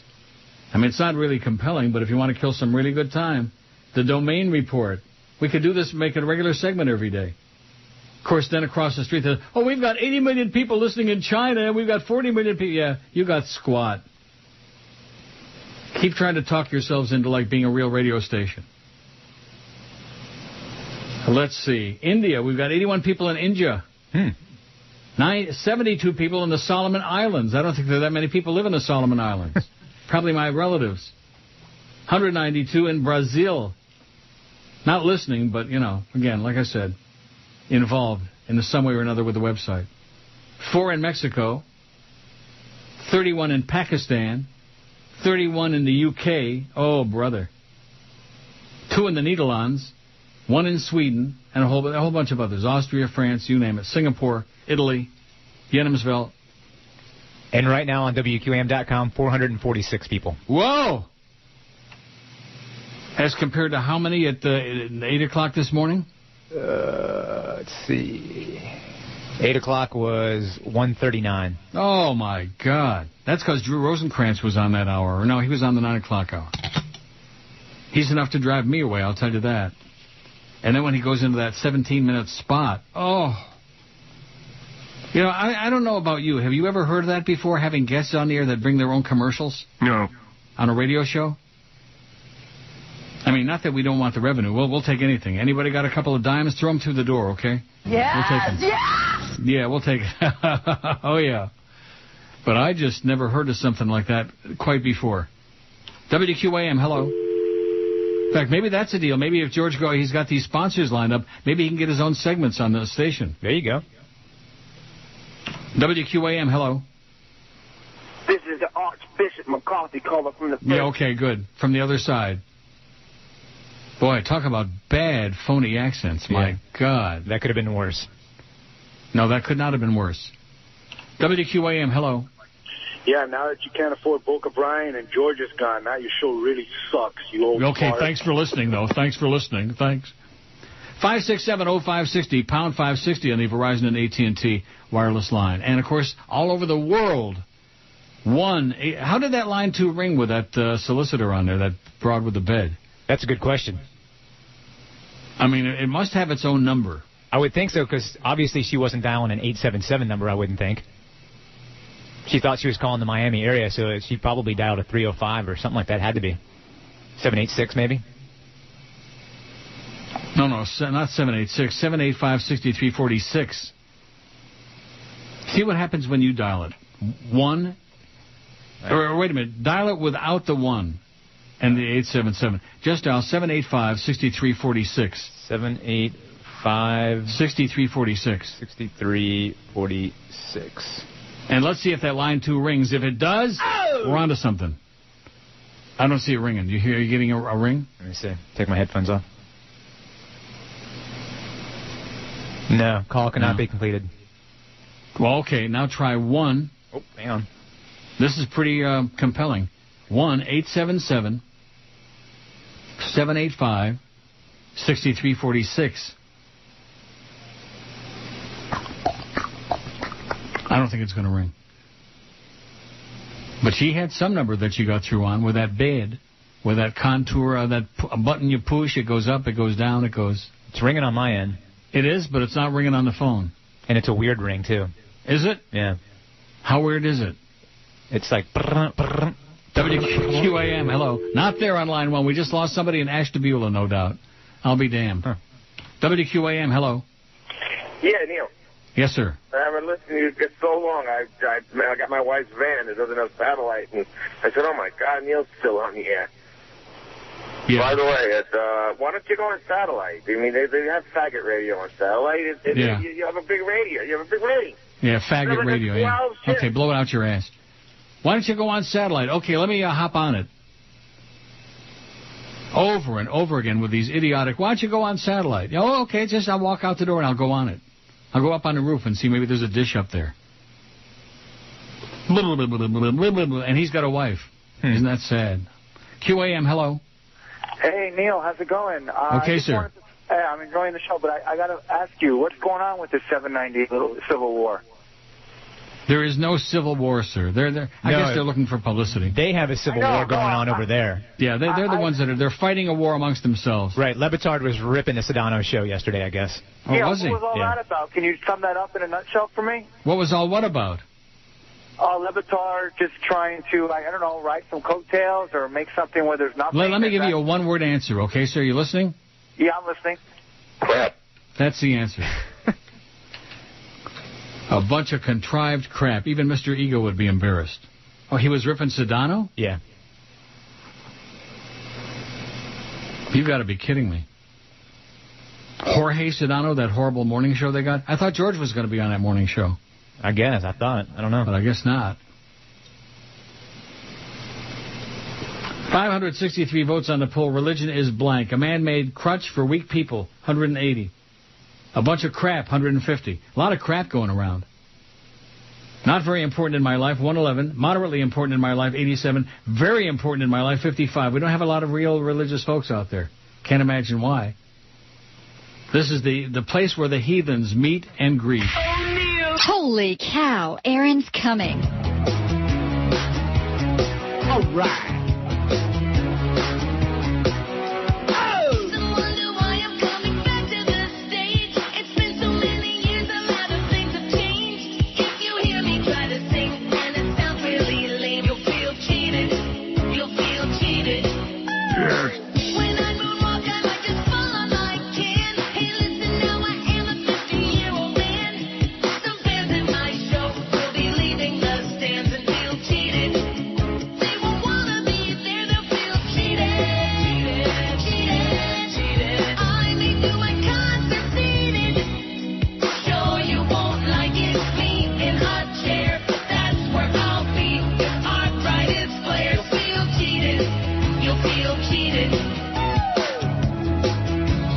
11:45 at 560 WQAM. We got some heavy-duty crap came in during that break, including one from the real Walter Sabo. Really? And the food is here. Oh, that's right. We got Hard Rock Cafe coming up in 15 minutes. Yep. And what do they bring you? I haven't seen it yet. They're setting it up in the other room. All right. Anyway, TR says, Spy Report. I'm a long-time listener, but wanted to give you my story on Victor Curry. First, he's a Baptist minister from Hollywood, Florida. Didn't I say Bishop Curry? You did. When somebody sent that name in? It says, I'm originally from the same neighborhood, and Curry is 8 years older than I am. As a poor kid at Hallandale Middle, Curry literally was a role model for us as teens. He was not yet a minister. He's great in the community, and his show is not about religion so much as it is about assistants, doctors, credit counselors, lawyers, other professionals frequent the show, giving free advice to callers who otherwise may not have access. Hello, doctor. I have blue lips, doctor. What could I do? Oh, boy. I can tell you, Neil, he's one of the good guys out there, not an agitator, although an activist. And then it's got a spy report. Mm-hmm. It says, yes, LeBastard was talking again yesterday about the show, but I'm fairly certain that Stu Gotts is really the person trying to initiate a feud. LeBastard, however, did say that your time has come and gone. He was stating that your show has for a long time benefited from a flawed system, and further that the new system is flawed, but it no longer allows you to hide. Well, what does that mean, no longer allows you to hide? I don't know. Hawk, the producer, also stated that only 400 listeners online was nothing compared to the fact that their show has thousands. Right. The question I have is whether the listeners you announce are listening from WQAM or from the NeilRogers.com, or is that the same? No, they're not the same numbers. The ones on NeilRogers.com is a total number who've listened, logged on that day. Right. As opposed to the WQAM.com, which tells you how many people are listening at a given hour. Every 10 minutes. Oh, every 10 minutes? Yeah. They've got thousands of people listening online. I don't believe it. No, I don't either. Any more than I believe. And in fact, I'll challenge them right now if they want to get into a peeing contest about who's got what. I challenge them right now on their poll, whatever. Do they do a poll every day? I don't know. I have no idea. Show the numbers like we do, like we have for years. Show how many votes you have on there instead of percentage, like Jimmy Syphilis does, on IOD. They show the percentage. Well, the percentage could be like 50 votes. It could be 50,000. It could be anywhere in between. You know what I'm saying? I do. Let's see if they have a poll. I'm going to their website right now. Yeah, go to their website and see if they're running a poll. And I would challenge them to put the numbers on there and show them to the people going on the website. Let's see. Eric says, LeBastard didn't rip Sedano. He opened the phones to all listeners who had problems with the way the station has changed, and a couple of callers mentioned how bad the morning show was. It was Dan and Hawk who were talking people off the ledge, saying people react to change no matter what. Okay, they have a poll. It's the Sedano poll of the day. What is Rex Ryan's favorite buffet? And it gives you a list of buffets. Oh. So I voted for Ponderosa. I hit vote, and all it says is a percentage. There's no count of how many votes they have. Right, exactly. So what the hell does that prove? Nothing. When somebody puts a percent, talk about hiding, LeBastard. When somebody just puts percentages on a poll, that means they're hiding the actual numbers of votes. By the way, Sizzler is winning with 31%. And am I supposed to care about that? No. And who's this we're talking about? Rex Ryan. He's the new head coach of the New York Jets. And why do we care about that? There's a big feud between Rex Ryan and the Miami Dolphins right now and Channing Crowder. Yeah. That's about it. That is so sad. And I thought our poll about religion today was bad. We've done it a million times before, but you know what? Compared to that's almost as good as paper or plastic. Not quite.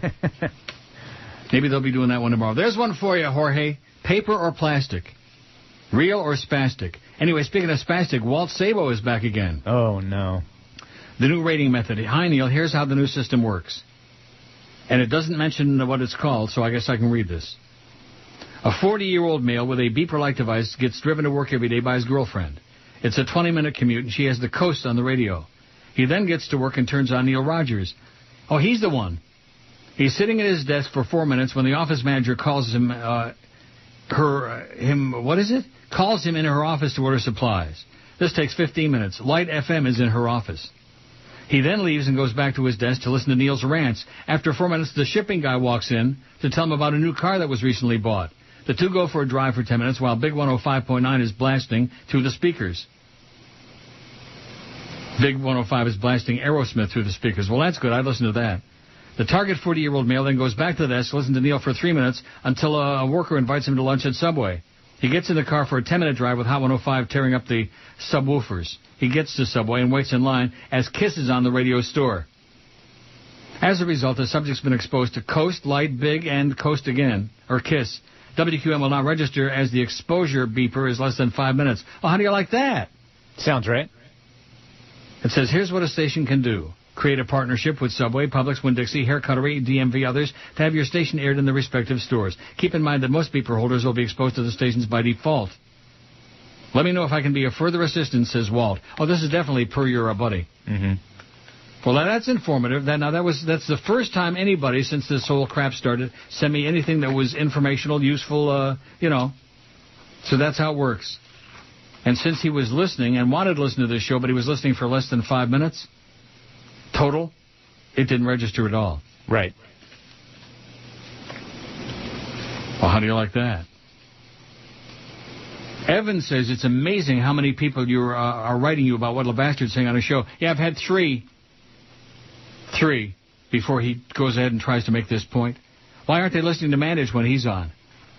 And then he says it's because Mandich's show sucks. He can't call a spade when talking about how screwed the new rating system is, Neil. I definitely don't believe your numbers can be that low, but at the same time, there's no way Mandich is as close to LeBastard's as the new rating system is suggesting. Anyway, while I'm in my mid-30s, everyone I know between their mid-20s to mid-30s listens to LeBastard during late afternoon because I was introduced to his show by them. I used to listen to Mandich until Ira Windbag, as you call him, and equally boring sports people started to be on Mandich's show every day. You see that? That's what they've done to him. They've butchered his show with those guests. And Mad Dog's the one who always said, guests are terminal, they're terrible. And he's right. It says, you and LeBastard equally rip people an ass whether they need it and also are not sports shows. LeBastard show doesn't even allow people to call and say pleasantries like, hey guys, how's it going, and so forth. A montage of samples and bits cuts the caller off when they start their calls in a boring manner. It's a fresh show, and yours has taken a hit without George. Oh, boy. Shot at me? You're not fresh? No. You freshy ting. Just realize that both your stations suck except for you on your station and LeBastard across the street. Although when you leave for the summer, your show will suffer more without George, says Evan. Taking a couple of little shots at you there. That's okay. And as far as the number of people we've had about it, he's got his audience over there. That's the deal.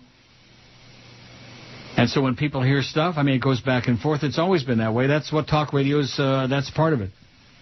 The Yenta factor. Oh, did you hear what this one said about you? And like I said last week, back in the day when we had 4 talk stations, not sports, but regular topical talk stations going at the same time. WIOD, WGBS, WINZ, and WNWS.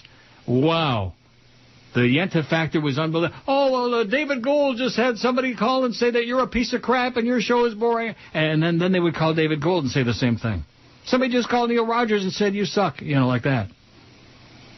Yenta factor. And boy, in South Florida, I always said that I wanted to open up my own business called Rent a Yenta.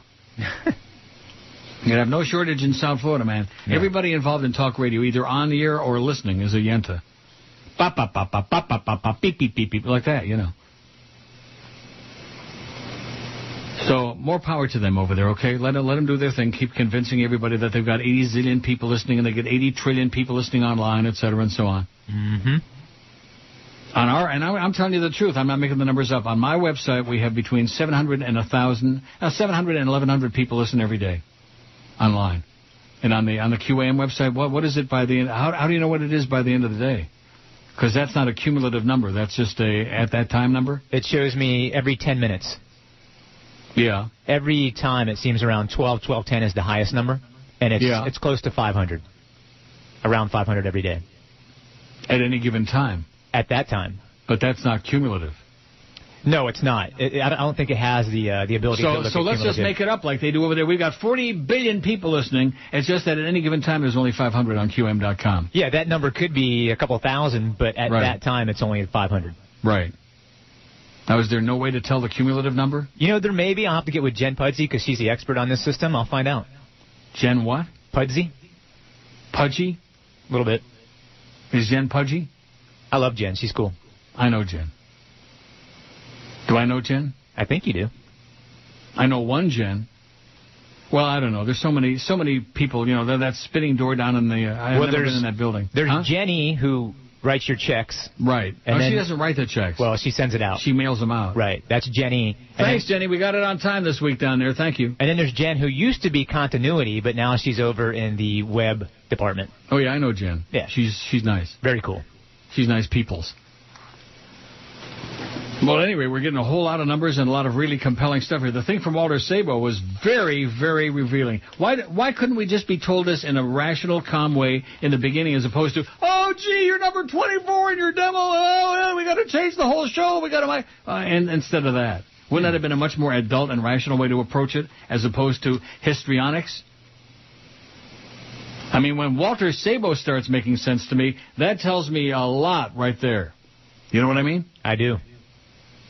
And so now we learn how this thing works.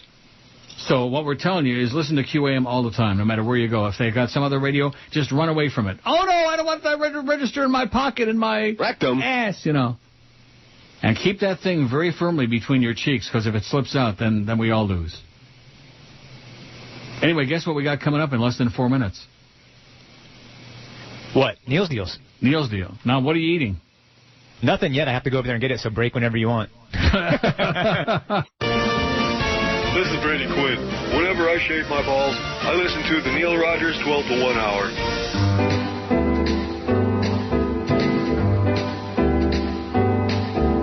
G is for the ghastly things it can do. U is for ugly rednecks who own more than two. N is for the NRA that wants your friends to die today. S is for the sedentary, pasty inbreds buying any guns. That phallic symbol pleases you. Guns supplement your teeny mushroom. Use your gun today to kill some kids for the NRA. Guns were made for schmucks like you. G is for the gory things you can do. U is undereducated, inbred goons.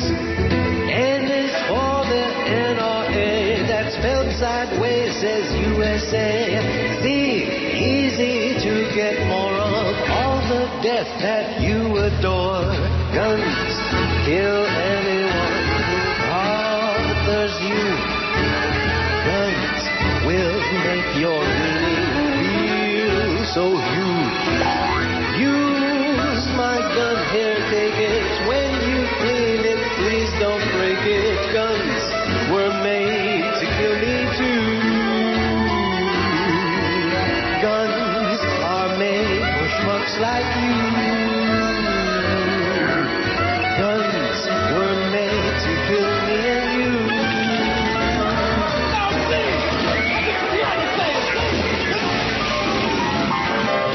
Okay, 12:03 at 560 WQAM. We've sold, 31 certificates so far. Wow. And who have you got there from Hard Rock Cafe? Well, they're bringing them down right now. We have the general managers coming in to talk about the Daily Bread Food Bank event they got going on Sunday, which is what we've been doing this auction for all this week. Right. To raise some money for the Daily Bread Food Bank. Like I said, we've sold 35 already. And we 2 have minutes. Scott in here now to talk a little bit about the event on Sunday. How you doing, What's going on, Neil? How you doing? Great. So what's going on Sunday and what time? Well, all day Sunday, the Hard Rock is doing 71-cent legendary burgers for all our civil servants out there in South Florida. Our way is just saying thank you for fighting fires and taking care of us with the police force. Any guest that comes out with a 5-pound donation to the Daily Bread Food Bank will also get a chance to get a 71-cent burger. Excellent. Yeah, and on top of that, you know, it's Bruce Springsteen's 25th anniversary of the Born in the USA album, and we've got special Bruce Springsteen shirts going on sale, and a big portion of those T-shirts will benefit World Hunger Year as well. So a lot of cool stuff going on at the Hard Rock.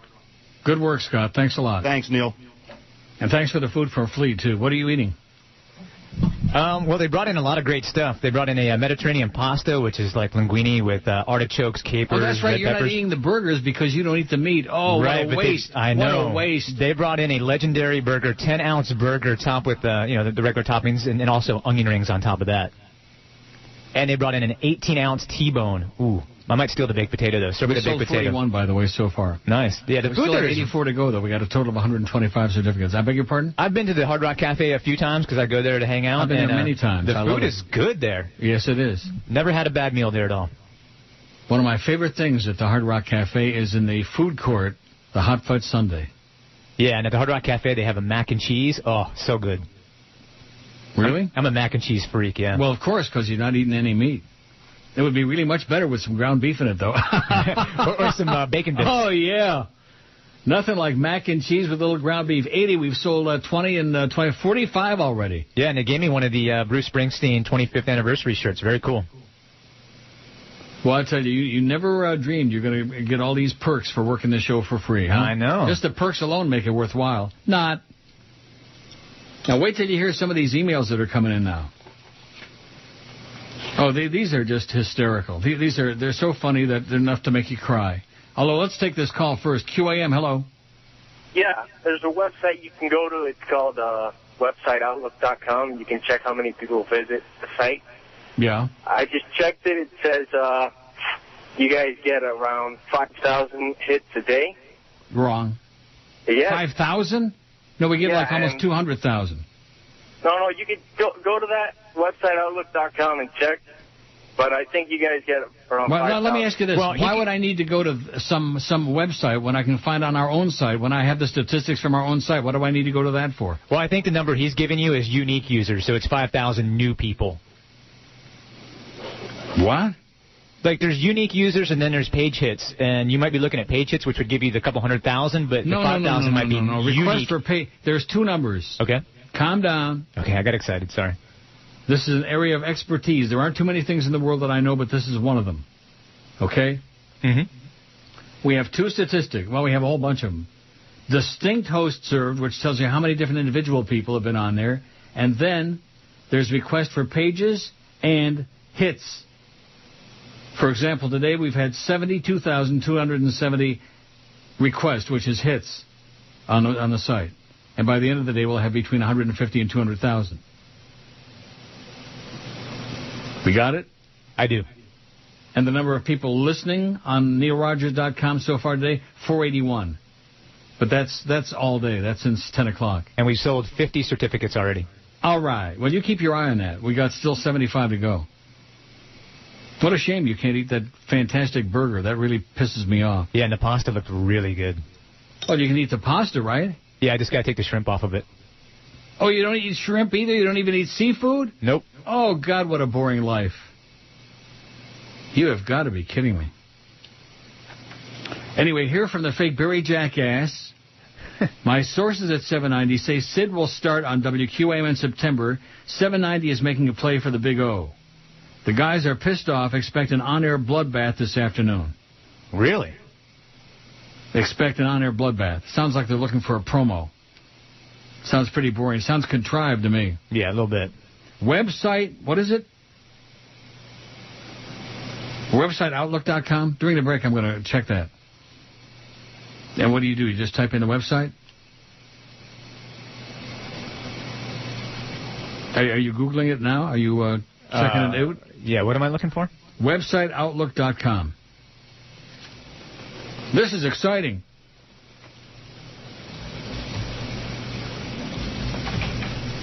Yeah. I'm still looking. Not compelling, though. Oh, I found it. I found the website. And? Let's see. Oh, you need. Wow, 28 you got to log in. What, 53? We've sold 53 certificates already. Yeah, and you got to log in too. You got to log in? It looks like you need to set up an account. Let me try though. How boring. Like I said, if they want to show us on the poll exactly how many votes they got, that would be really revealing, okay? But it's a lot easier to sit back and say, oh, Sedano's got 48,000 votes on his poll every day, and you guys have only got, 800. Right. Like I said, they've been doing this from the beginning, from day one, since they went on the air, talking themselves into success. Not having it, talking themselves, pretending they got it.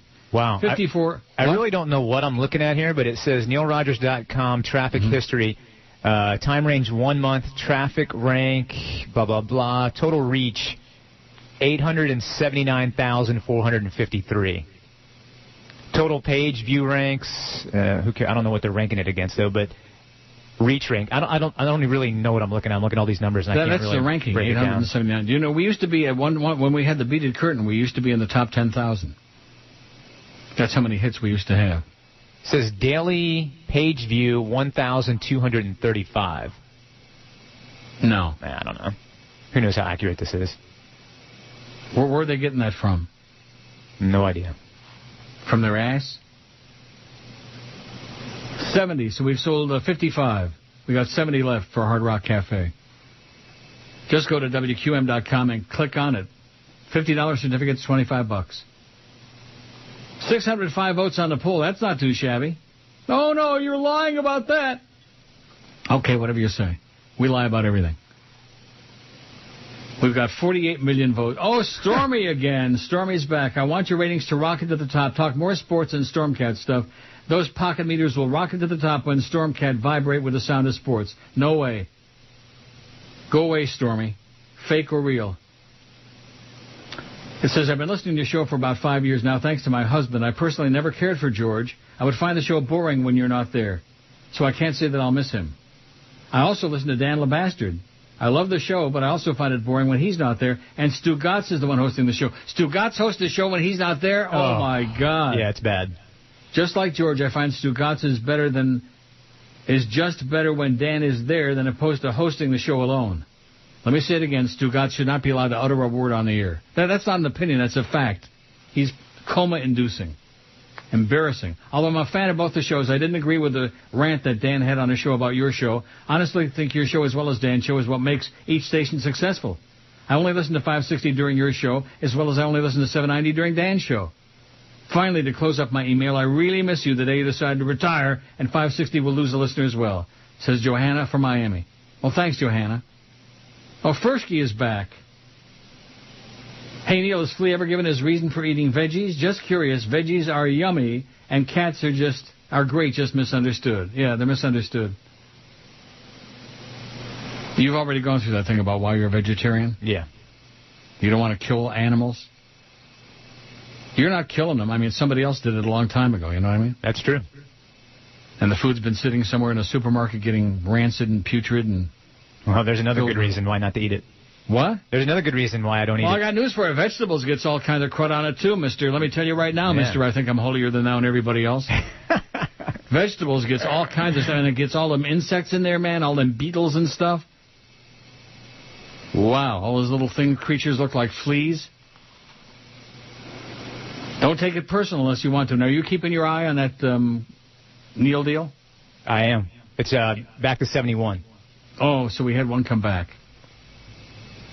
Well, let me put it this way. We got a long way to go. Oh, Neil! You're a bastard. First, let me be clear. I am gay. I have been gay. Gay. Furthermore, I love sex. Because of that, I will seek inappropriate conduct at the Minneapolis airport or anywhere else. Gay. Again, I am gay. Gay. And I should have told my family and my friends about it. I should not have kept my wife because I am gay. I'm coming out today. I hope you appreciate my openness to all of you. Thank you very much. Oh, my God, look at that. He's got an open door. 1217 at 560 WQAM. You don't have to go through that whole website. You can just go to Alexa. Oh. Go to Alexa, and we are really sucking wind, man. We're like number 890,000, like you said on that other thing.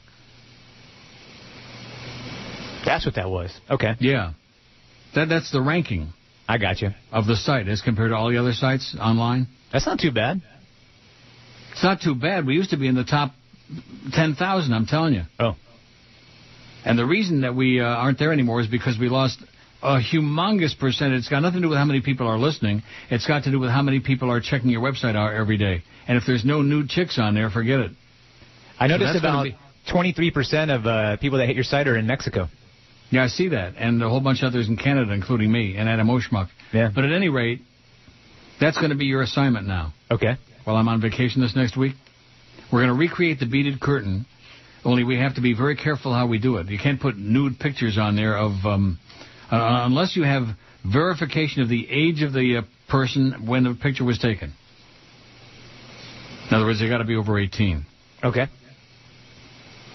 So if you have nude pictures of celebrities, for example, who we know are over 18, and there's no debate about it, you can put them on there.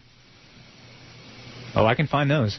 Well, there you go. So let's bring back the beaded curtain with a different chick every day. That's what we used to do. And you will see the volume of hits on there just goes zooming up through the sky, through the roof. They're not kicking ass over there across the street either, although actually their number is better than ours. See, I could lie about it and say, but I don't make things up. Where there are numbers available in black and white and it can be verified, what's the point of lying about it? That's why they don't want to show how many votes they got, because then it's in black and white and they can't make up a story. Casey says, if the powers that be put Sid on the air at WQAM, they clearly are trying to sink the station once and for all. It's like the old Paul Newman movie, Slapshot, where the whole plan is to get rid of the whole team. That has to be a rumor, but from Sid's agent, who must be desperate by now. In closing, Sid sucks, do not put him on the station, says Casey. Your take? Well, the fake Johnny Dolan says, I'm sure it's the real one. I'm on my way to the Marlins game with my portable radio, tuned to WQAM. Does the volume need to be tuned up? If I sit next to 300 people, will the beeper go off as a result?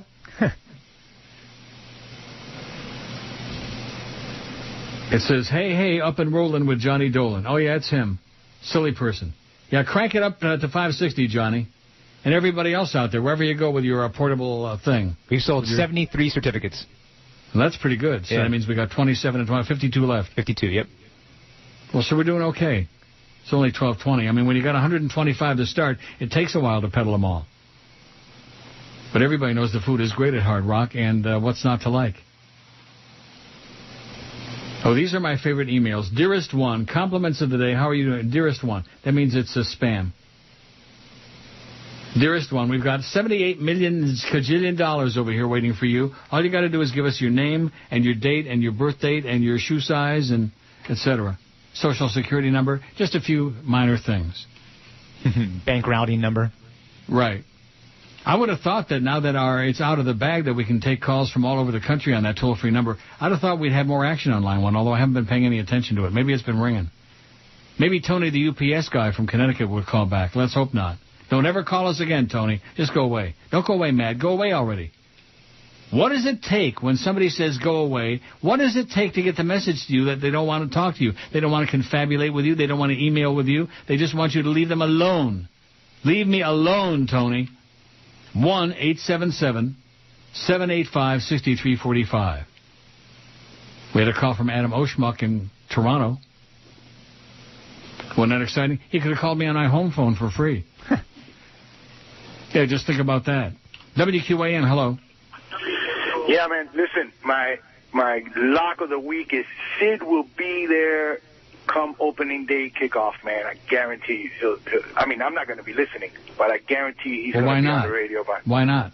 Why not? Why won't I be listening? Yeah. Dude, because he sucks. Oh. Yeah. Okay. Well, thanks for the report. There's a spy report. Sid sucks. There you go. WQAM, hello. Hello. Yes, sir. Where are you? I am in West Palm, Florida. Oh, I'll be damned. How you doing? Good, good. I just wanted to talk to you about poor old George sitting at home collecting a paycheck, or not a paycheck, but an unemployment check. How do you feel about that? How do I feel about what? About George out of work? Not good. Not good, huh? No. Yeah. Oh, well. Have a good day. Okay. How do I feel about it? Well, what kind of a question was that? I don't know. But I got having a party in my pants. Who knows what he's talking about? Just want to hear the sound of his own voice. I have that song that your buddy did. The George Needs a Job song. Did you listen to it? Yeah, it's, Well, a little later on. Yeah, it's well produced. The fake Greg Budell says, I told you Walt Sable was listening, didn't I? Sirius still wants you for Howard 101 via simulcast replay. We'll pay $50,000 a year. Reply back to Walter if interested. Simulcast replay? Why would they want this show replayed on satellite? as watered down as it is. I mean, isn't the whole idea of being on satellite that you have no restrictions? Yeah. That you're unjoiced? Reply back to Walter. The same old crap, fake Greg Budell. On and on and on with the baloney. Just more and more baloney. Slice it real thin. You can't eat it, though. Kevin says that caller was correct about LeBastard ripping the morning show over there. It reminds me of you, how you rip the rest of your station shows. I tried listening to that morning show over there for a few minutes the other day. My God, he's right. Hands down, the worst thing I've ever tried to listen to in my life. The morning show across the street. Joe has nothing to worry about in the morning, that's for sure. Hoping Flea can hold down the fort this summer. I have my doubts, says Kevin. How do you like that? How do you like a guy that goes on the air and rips his own station? What kind of a jackball would do that, beside me? I don't rip our own station. I mean, you know. Are you sure? If they want to talk to the same 10 callers every day, that's their business. I'm not going to interfere. Mary says, I miss George, but Flea seems to be doing all right. We need a picture of him on your website. Well, put that on there, too. Okay. Get the beaded curtain going, and then get your picture on there. And make sure that with no screw-ups with that beaded curtain now. Let's not put anybody on there who's like just turned 19 last week or something like that. Well, here's something from Boz, Florida, the FDA. Why do I care about this? Why in the world do I care about this, Boz, who usually sends me good stuff? The FDA has warned consumers not to use Claircon skin products, and for this reason, it goes on with a whole boring... I mean, talk about not compelling. Wow. Talk about ponderous. Don't you wonder what sometimes goes through people's minds when they send you stuff, and you wonder, what am I going to do with this, you know? Where am I going to stick it? Rectum. There isn't anybody in the free world who gives a crap about that. Are you using Claircon skin products? No. Neither am I. So we don't care. Oh, Neil. Neil? God? Do you have to take your daughters to see the new Jonas Brothers movie? Oh, the Jonas Brothers! You need the Jonas Brothers Movie Survival Kit. Each survival kit comes with a sleep mask so you don't have to watch, earplugs so you don't have to hear, and a cyanide capsule just in case the mask and plugs don't work. Oh, my God, the Jonas Brothers! The Jonas Brothers Movie Survival Kit. You can make it. The film is only 76 minutes long. Oh, my God, the Jonas Brothers! Give me those earplugs! Oh, my God, the Jonas Brothers! And the cyanide! Oh, my God! The Jonas Brothers 3D Concert Experience Survival Kit. It's too late for me. Save yourselves! 12:30 at 560 WQAM. Happy Thursday to you. So we're going to get that. I don't know why I really care about that. Do we really care about how many hits we get every day on the website? No. You don't? Yes. Oh. I'm not sure I like that attitude there for 1 second, but it sure changed real fast. One thing about you, you are malleable. If you look up that word in the dictionary, malleable, you'll see Flea's picture next to it. 52 certificates left. That means we've sold 48 and 25, 73. We have 52 left for the Hard Rock Cafe. Just go to WQM.com, click on Neil's Deals, and there it is. $50 certificates, $25. I think we're doing pretty good with that. Yeah. WQAM, hello. Hello, Nelson. Yes, sir. How are you doing today? Okay. Good to have you back. Good to have... Back from where? Well, no, but it's good to have you taking phone calls again, even though, honestly, I don't have too much to say. But I would like to tell all these people, as far as the books go, to get away from the Wired Diaries, you big MFs. Okay. The Wired Diaries. Okay. Does he know what he's talking about or what? Sounds like the voice of expertise to me. Maybe that was Joe's boyfriend. WQAM, hello. I'm your friend. Yeah, okay. Good to know. QAM, hello. Hello? Yes, sir. Yeah, I got a Jorge Rodriguez spy report. Yeah. I-95 and I-Sterry wearing the orange vest, man. WQAM, hello. Hi, Neil. How are you? Okay, how you doing? Good. Two things. That right now, if Flea puts on 790 on the computer, he would be listening to a Marlins game. And also, at 1 o'clock on the same time as you, they have Steve White, the program director, doing a show. Really? Yes. Well, how can the Marlins game be on now and then Steve White's going to be on? No, what I'm saying is when you the mean Marlins ordinarily, game, when there's no game? right. Well, that's some pretty stiff competition, I'll tell you. And also, she's a little incorrect because if you can't stream the Major League Baseball game. So what they do is they put a Best of Le Batard show on the web while they air the baseball game. A Best of Le Batard show? Yeah. Wow, that sounds like an oxymoron to me. Just a joke, Danny boy, just a joke. Not. But they're not allowed to stream Major League Baseball. St. Louis at Florida. The Cardinals are leading 1-0. It's the top of the second. Oh, and there is nobody there. I watched a little bit last night for about 5 minutes, and there was nobody there. Yeah. I mean, when you get into the outfield and all the way around to the third baseline, there's just empty. It's just a big empty place, like a vacuum.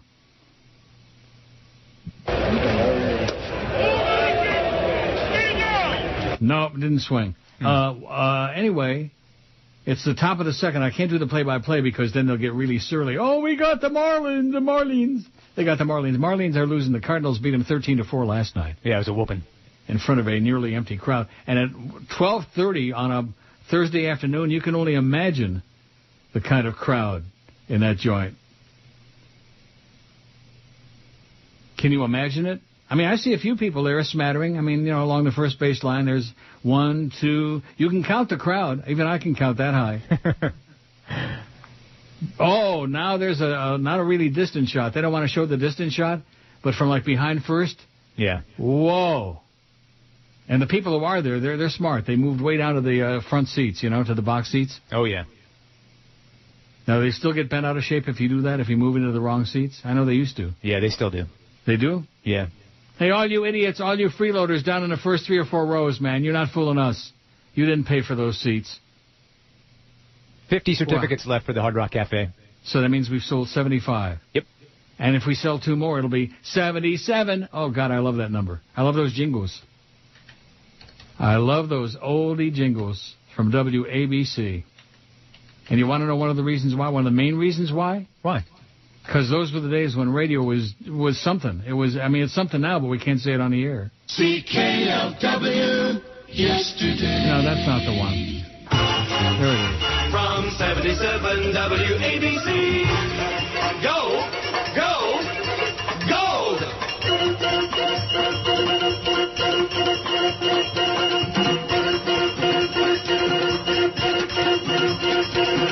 Wherever you go, go gold with 77 WABC. Go, go! All right. And guess how many certificates we've sold?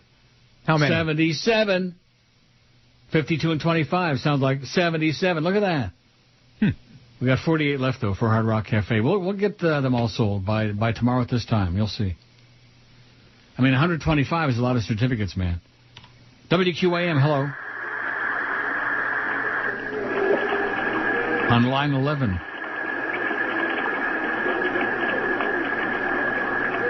Hello? It sounds like they've got it up their tailpipe. Rectum. Doesn't it sound like they got the phone stuck deep in there? Oh, yeah. That's what it sounded like to me. WQAM, hello. We'll get them all sold. Hey, Yeah. How you doing? I want to talk to Neil.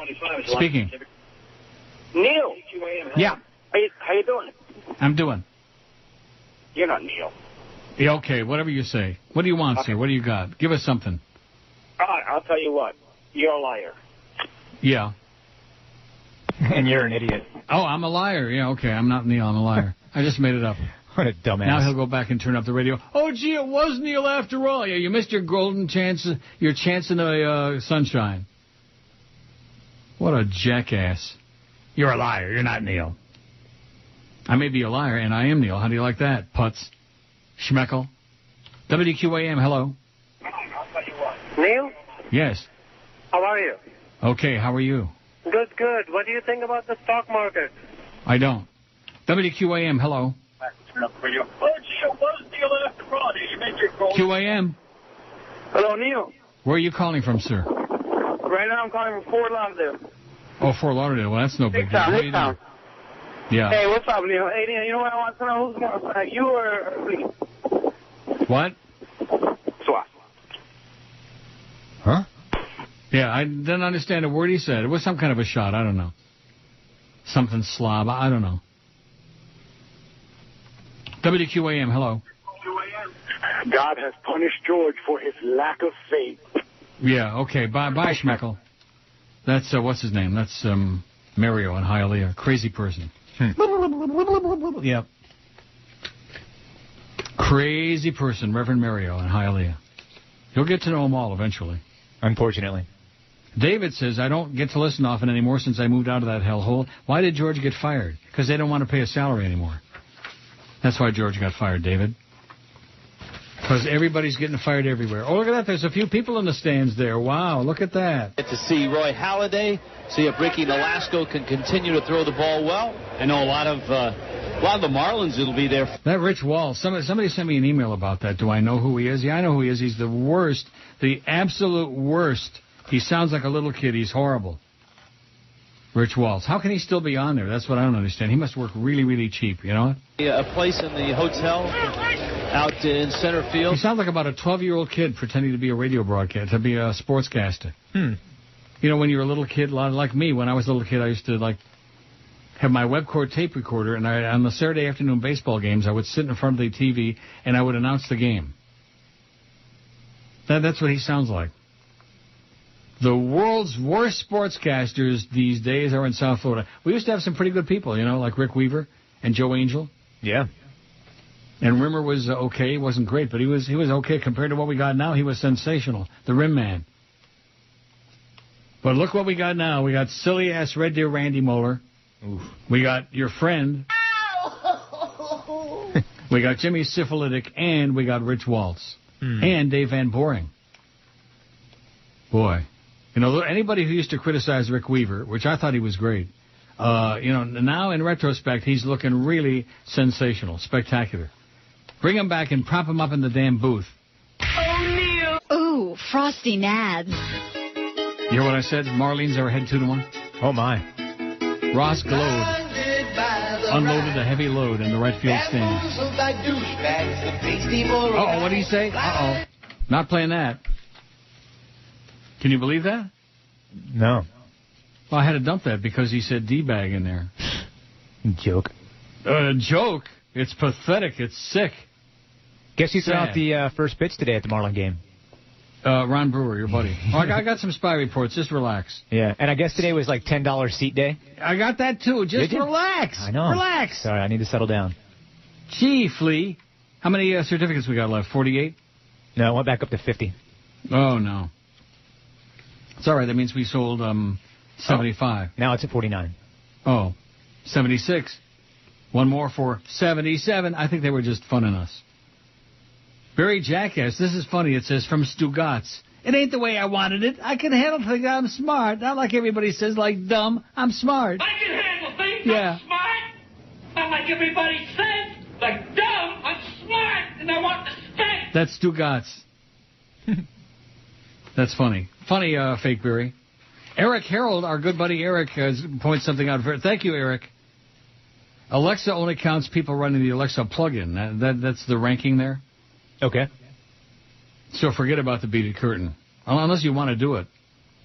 Sure. You want to do it? I think so. Eric says the number of people running the Alexa plug-in has decreased dramatically, including me. I don't run it anymore because Alexa's a spam generator.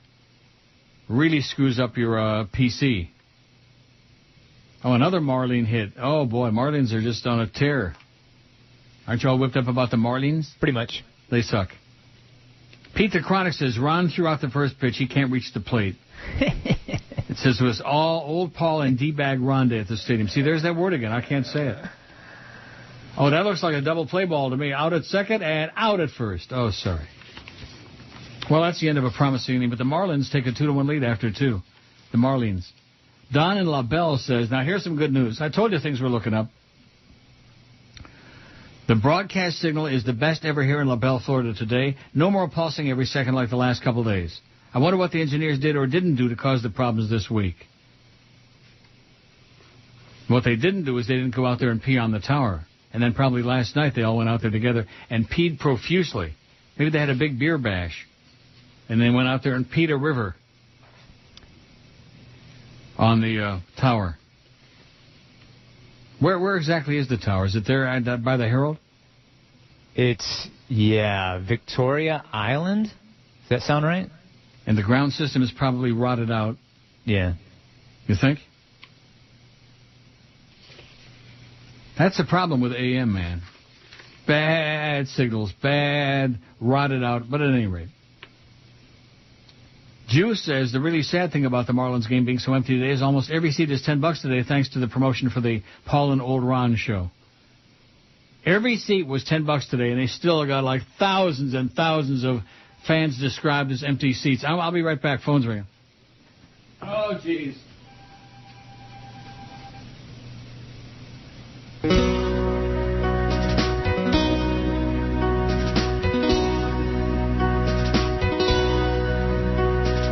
I can remember my days there at the station.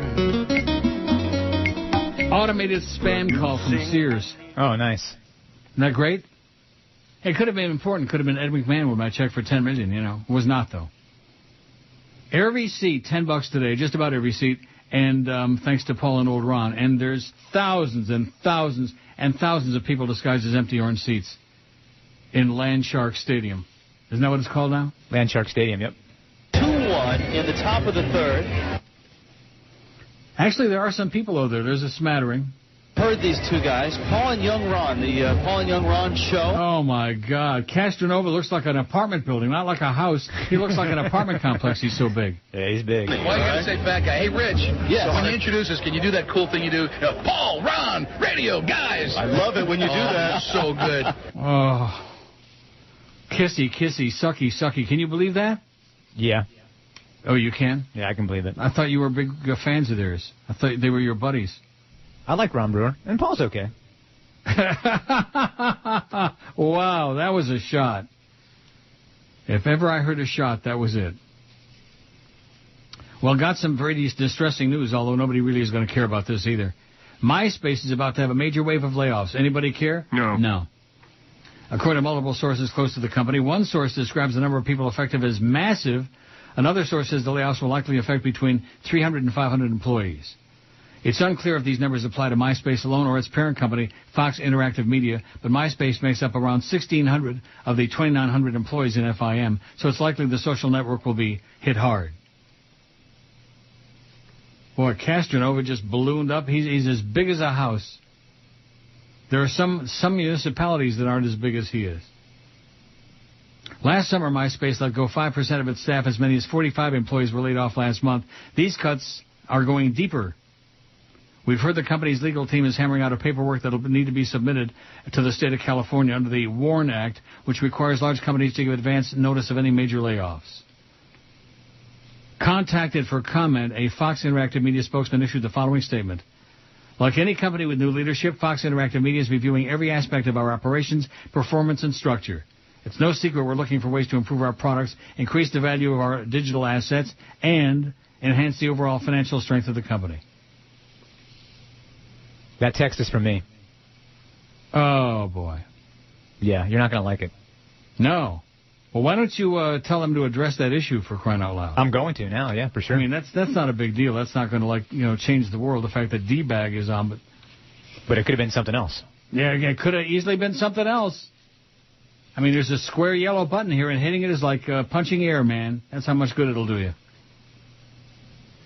So, MySpace. Anybody use MySpace anymore? No. Not really. Yeah, there's some people out there. There's a few thousand people out there now that they're panning around the stadium. Not as many as there ought to be. But then again, on a Thursday afternoon at 12:50, who's going to be there? TR says it went over the air. Then I heard you say I'm not putting that on the air. Well, that's the way it goes. We don't need any spy reports. If they want to get things working, that's up to them. If not, it's going to be their funeral. Fursky is back again. Yeah, I know. I was on the air. Great. Good God. These people get so whipped up about, just relax. Everybody take a chill and a pill. Yeah. Tim says, not that I want to be an ass clown, but I'm afraid the Hard Rock is going to get inundated Sunday by minions claiming to be civil servants. Well, they got to show ID. Yep. It says, if I had my employee badge and showed up Sunday, I'd expect to get a 71-cent burger. Well, go ahead, Tim. Give it a shot. You can also just donate 5 pounds of food and you get the 71-cent burger as well. Right, there you go. Or Castronova could donate about 50 pounds. Just off his thigh. Oh, my God. Was he that huge when you were working with them? He was pretty big, and then he dropped a lot of pounds. I guess he put it back on. Did you just see him? Are you watching the ball game? No, the TVs in here aren't hooked up yet. Oh, what a silly question. WQAM, hello. Uncle Nell. Yes, sir. My God, you see that? You see Paul on there right now? Yeah, gigantic. My God, he's just bigger than Hank, maybe. Mm-hmm. Oh my God, man! No, not bigger than Hank. He's not bigger than Hank. Getting there. Yeah, he's working on it. By the way, he was ranting and raving that they sold about 20,000 seats today. Can you believe that? Well, maybe they're all standing outside in the parking lot waiting to get in. I'm wondering how they're going to fill this new stadium when they only got maybe 3,000 people out there. Darf das Xavier Lochenkopf, as they say in China, okay, sir? They need it like a hole in the head. But, hey, the people in Dade County, man, hey, we want the Marlins. Boy, he is huge. Yeah. And I know about fat because, believe me, I've been that fat and even fatter. And when you get really fat like that, you start wearing guayaberas and you start not tucking your shirts in. You know, you wear the shirts outside. Right. Outside your pantaloonies. Well, there they were. I guess we got this at the propitious moment, huh? Yeah. Good time. We seem to have a thing going, you know, with them and with across the street and with everybody. We don't have much going inside, but we got a lot going on with the other stations, who are continuing to be obsessed with this show, just obsessed. 552 people have listened online on my website. What about on yours? Oh, I'll have to go back and check. Give me 1 second. WQAM.com. How are we doing with the certificates? 40-something? 49. Let me refresh. 48. 48. So we've sold 77. Yeah, maybe we can keep going back up to 50 and then back to 48 so we can say 77. So what do you got on there? I have for you 423. Not so bad. No. I mean, it's not like the 45 million that they got across the street listening all over the world online. They're listening in outer space to the Marlin game across the street. Now, what do you think? Do you think that their numbers go up or down during the Marlin game, like when we used to carry them? Well, if you look at the new system, it doesn't look like the Marlins have done much for them. The new system? You're talking about for 790, right? Yeah. Yeah, if you look at their latest night numbers. The NBA playoffs just killed the Marlins in that. Oh, look at that shot of the stadium. Oh, I wish your TV was hooked up. Yeah. There's nobody there. The people who are there are concentrated between the first base and third base behind a plate, and then the rest of the stadium is absolutely empty. Empty. There's Frank Ford, who got that gigantic mole finally taken off his head. Alfredo Amezaga, because of Alfredo's versatility. Wow. He finally got that thing lanced. Ugh. The big boil on it. Remember? He had that huge, gigantic boil. Looked like another planet was growing on his head. Frank Ford, yeah. Wow. They really did a job on that stadium, let me tell you. There's Freddie Gonzalez, whatever his name is. It ends in a Z. Yeah, he'll be fired by the end of the year. He sucks. The way he handles the pitching staff, I wouldn't wish on Hitler, okay? Another Marlin hit. Miller. Who's Miller? I don't pay any attention to these guys. The pitcher, Andrew Miller. Andrew Miller. He's no Dan Ugly, I'll tell you that.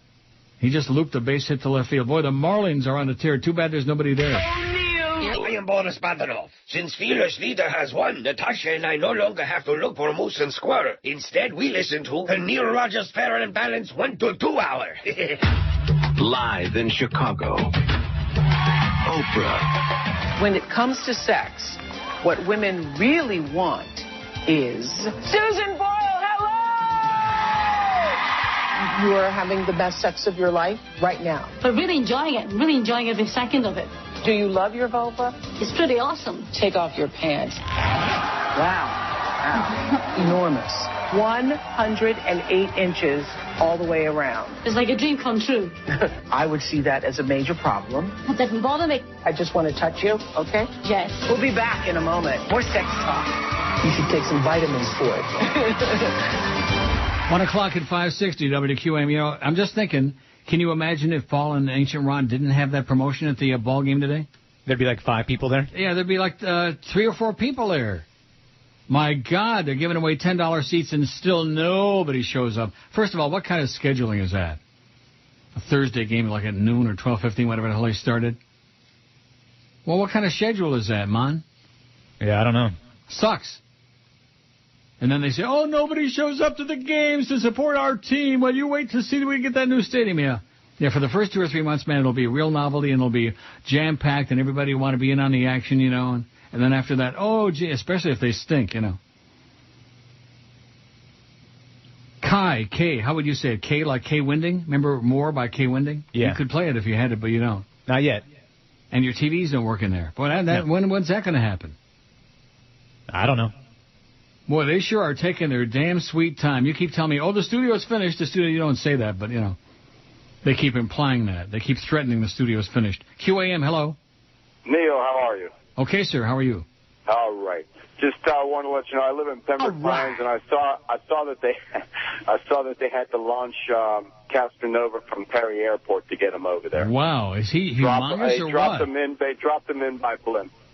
Incredible. I saw it with my own eyes. Well, at least he's eating good anyway. I wasn't sure if he was the blimp or if it was that. Thanks, pal. I quit while you're ahead. Kay says, hi, Uncle Neil. I say the prerequisite, I love your show, etc. I'm glad to see the beaded curtain come back. See, somebody wants to see it come back. I'm sure a lot of desperate, horny guys want to see it come back. It seemed you had a lot more relevant callers and more votes on the poll when there was the promise of free TNA. Oh, I don't know if the callers were any different, but there were sure a lot more people on that website. They were all over it like Stink on Joe. Says, I want to be the first to volunteer. I'm 26. I have all my 2,257 papers. Thanks for all you do. Oh, and I see, this is from this chick that showed the picture here. I included a non-nude pic just to show I'm not a total dog. I'm getting choked up about it. Maybe it's the volume I'm getting choked up about it. Look at that. Call third strike, 1 out in the top of the 4th. Marlins are beating the Cardinals 2-1. And there's nobody there. There's a few thousand people between the third and first base behind the plate. It's kind of like they all congregated, you know what I mean? Well, I guess at $10 tickets, they just got the best seats they could get. Yeah. So that's the best seat, sitting down first or third base line or behind the plate. Yeah. Right behind the plate. Yep. And the rest of the place is empty. You could go bowling. You could have your own section. And you could set up pins and go bowling in that stadium. What is it called? Landfish Stadium, whatever the hell it's called? Mm-hmm. Landshark. Schmendrick Stadium? One-Eyed Willie says, MySpace is a Rupert Murdoch Nazi-owned company. If it goes out of business, good riddance. To which we say, yeah. Yeah, and I'm Rupert sure they paid a lot of money for it. They did what? I'm sure they paid a lot of money for MySpace. You think so? Oh, yeah. Hundreds of millions? Oh, good. Anything that hurts Rupert Murdoch. Oh, look at that. The Marlins center fielder came in on that ball, and then it drifted back. You're not doing play-by-play, are you? Ross, what? You're not doing play-by-play, are you? No, I said, okay. Past tense, I said. He drifted back. Cody Ross? Cody Ross. Yeah, he came way in, and then he had to go hustling back, but he still made the catch. Attaboy, Cody. You guys suck. Oh, look at this. Lessons from LeBron. 4 life lessons to teach your kids. About the NBA star's moment of unsportsmanlike conduct. Yeah, I guess he thinks his stuff don't stink now because he's got all those zillions of dollars, you know, LeBron. Yep. Oh, I ain't shaking nobody's hand. Screw you. Who cares? It's all boring. Oh, Eric says, the beaded curtain did nothing for NeilRogers.com. Bulletin boards and link exchanges would only link to the pictures, not to any page on our site. In short, it didn't bring any users to us. In addition, it was a lot of work and of questionable legality, even with the 2257 regulations without them. I would sometimes spend hours airbrushing out logos from the copyrighted images. I'm all for increasing traffic to the site, but this is definitely not the way to do it. Okay, don't do it. Okay. Thanks, Eric. See, Eric knows. He's the maven when it comes to that website. It's a labor of love. And it's true. They go there to see the damn picture, and they're not going to go to the rest of the thing. They're not going to read the bedtime stories. They're not going to look at the poll or vote on the poll, and they're not going to have anything to do with this show or with us. So you know what? Screw them. There's plenty of porno all over the internets. If you want to see naked chicks or naked guys or both or whatever, just hop around on there, you know. Just Google the naked chicks. Just put in there Joey Jonas naked or something like that. Actually, those kids need to start eating. Yeah. They look like Jared Leto. You were saying in Requiem he must have weighed 130 pounds? I'm thinking not 130, but more like... About 30, man. 30 pounds. He was like a walking stick, like a walking matchstick. Yeah. And that's what those kids look like. They need a little meat on their bones, man. I'm not into scrawny. I'll tell you that right now. Not into scrawny guys. Are you into scrawny chicks? No. Oh, now we're getting all kinds of poll ideas. Thank you so much. We're getting poll ideas, and I got like about a half a dozen. Excellent. I'm not saying that they're great, but there's something, you know, better than that crap we got today. Religion is blank. We got 670 vote, so we're going to go over 700. I wouldn't be surprised. What do we got left on that certificate thing for Hard Rock? 47. 47. That's the best we've been so far. So that's 53 and 25. We sold 78. 78. 780 was a WBBM in Chicago. Now, you haven't been around long enough to know all those 50,000-watt powerhouses? No, not at all. 760 was WJR in Detroit. 740 was CBL in Toronto. I used to listen to Hockey Night in Canada on Saturday nights on CBL Toronto. 740. Long gone. 750 WSB Atlanta. Oh, I take back what I said. There's like 10 people in the outfield. They're showing a shot. Oh, don't tell me that was Castronova again. A little more to the story. Not just the mermaids, but some pie. No, that's not big enough to be Castronova. Somebody got pie thrown in his face. Looks like Gilbert. Was that Gilbert? Could be one of the manatees. I beg your pardon? The manatees, the Florida manatees. 720 was WGN Chicago, where I used to listen to the great... Oh, look at that error by the Cardinals. Marlene's got a man on first. They have. They did. It's in the past tense, so it's okay, see. I don't want to start doing like Sid, you know, and doing play-by-play on when we don't have the rights to these games. Then they'll get really porky. So what did Barry Jackass say? They're going to be a bloodbath over there this afternoon? Something like that. Because they're courting the Big O to go over there? Really? I guess. I wonder if he knows that. I don't know. Well, you can ask him. You see him, don't you? Yeah, I'll see him probably in about... Ask him if he's talking to them over there. About 30 minutes. How many? About 30, man. Ask him if he's talking to them, if he thinks that Sid is going to be 2-4. I'm thinking Sid's going to be doing 10-2 is what they probably are negotiating. Oh, yeah, Neil will walk out. We'll just get him so, frazzled. No, I won't. No, I will not. Make sure you make the audience aware that I'm just on vacation next week and I didn't get fired yet or walk out. I'll do that. Although, who knows, it could happen. Not the walk out part. I think based on those numbers off the stats pages, I think we're doing okay. We can be doing a lot better, I'll tell you that. Because you know me, I haven't tried in years. I'm just mailing it in. And if I cared about the show, I'd give up that summer schedule. I'd work 6 days a week. You know, once upon a time, I did work 6 days a week. Really? I think it was at INZ. I had a Saturday show. Oh, yeah, that's when I used to work 8 to midnight, and then Saturday I did 10 a.m. to 2 p.m. I did this shift. And then finally, after 4 or 5 years, I talked them out of that nighttime thing. Put me on in the daytime. I had like 10 and 11 shares at night. And we decided, well, what the hell good is that? Look at that, another bad play by the Cardinals, and the Marlins, I think, might have just gotten 2 men on base in the past tense. And then they put me on 10-2 in the midday, and then that started this whole thing, you know what I mean? Now, what was I just saying to you that was so important? It was life and death. Did you just send me a fax, or is that an ad fax? That wasn't me. Oh, boy. Not another ad fax. Still 47 certificates left for the Hard Rock Cafe. Not good. I mean, it's okay. We sold 78, but we still got a lot to go on there. At WQAM.com. Although I noticed that some other stations, I don't want to mention which ones, but some other stations have given up on the certificates because they can't sell them anymore. Have you noticed that? I have. Yeah. I wonder what that's all about. LOA, lack of audience. 676 votes. Like I said, we'll make 700 easy. This ad faxes. First I get a phone spam from Sears. Now I'm getting ad faxes. Oh. Summer sales save 90% on books, giftware, outdoor furniture, etc. Closeout King. On Dixie Road and here Ontario Street. That's pretty compelling. Get away from my fax machine, you mother scratcher. So this thing doesn't work, huh? I'm guessing no, it doesn't. Well, let's try it out. Let's utter about 15 expletives, and I'll keep hitting it and see if it works. Well, I don't need to curse, but I can continue talking. I can count down to 10, and you can just hit it whenever you want and see if it actually dumps. And I can count to 10 and see if people hear it. What do you mean by that? Like I go 1, 2, 3. No, trust me, it's not worth the effort. It doesn't work. I don't think it's working. No. But yours works. Yes. WQAM, hello. Hello, Neil. Yes, sir. Yeah, couldn't remember your 877 number. This is calling from Las Vegas. How's it going? Okay. Good. You're, I can't tell you your signal is loud and clear because I'm in Las Vegas. Uh-huh. Oh, he can go to In-N-Out Burger. Yeah, go to In-N-Out Burger. Let us know how it is, okay? Do a little In-N-Out. Oh, Neil. Your father did business with Hyman Roth. Your father respected Hyman Roth. But your father never trusted Hyman Roth.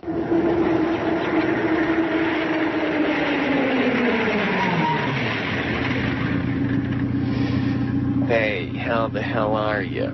Welcome to Jack in the Box. I'm Jack, and I'll be happy to fill your order, if you know what I mean. I'd like a Jack burger and a large fries. Sorry, pal, we're cleaning the grease fryer. We don't have any French fries today. Oh, okay. Then just give me a small order of fries, please.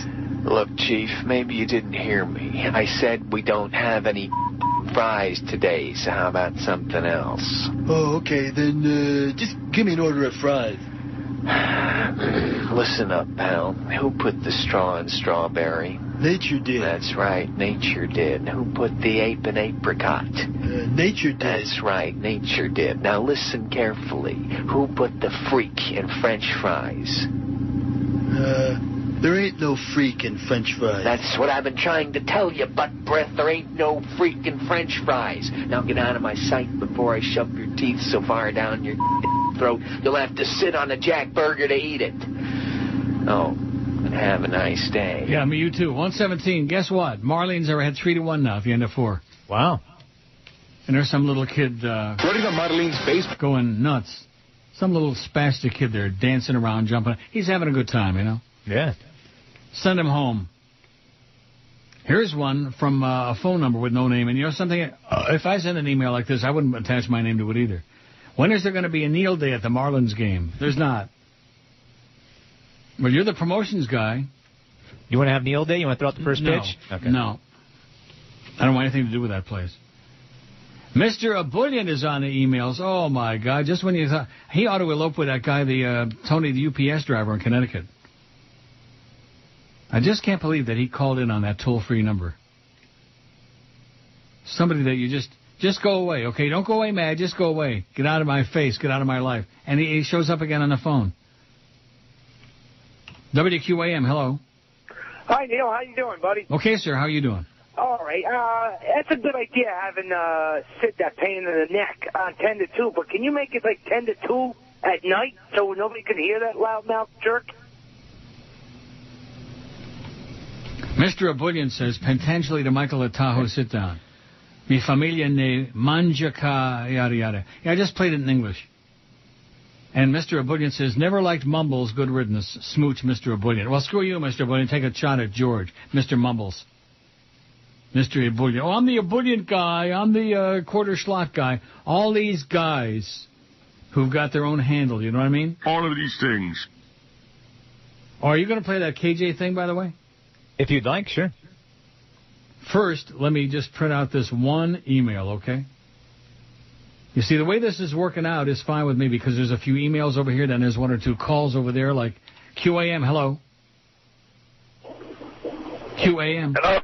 Yes, sir. Yeah, Neil. Yes. Yeah, you were talking about the Marlins playing such an early game.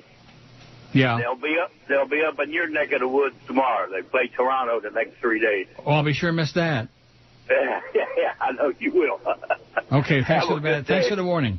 Yeah, have a good day. Okay, maybe we'll get some Marlin fans in Toronto the next 3 days. What do you say? Wouldn't that be exciting? Yeah. Well, let's see. Saturday I'm getting out of here anyway, so just in time.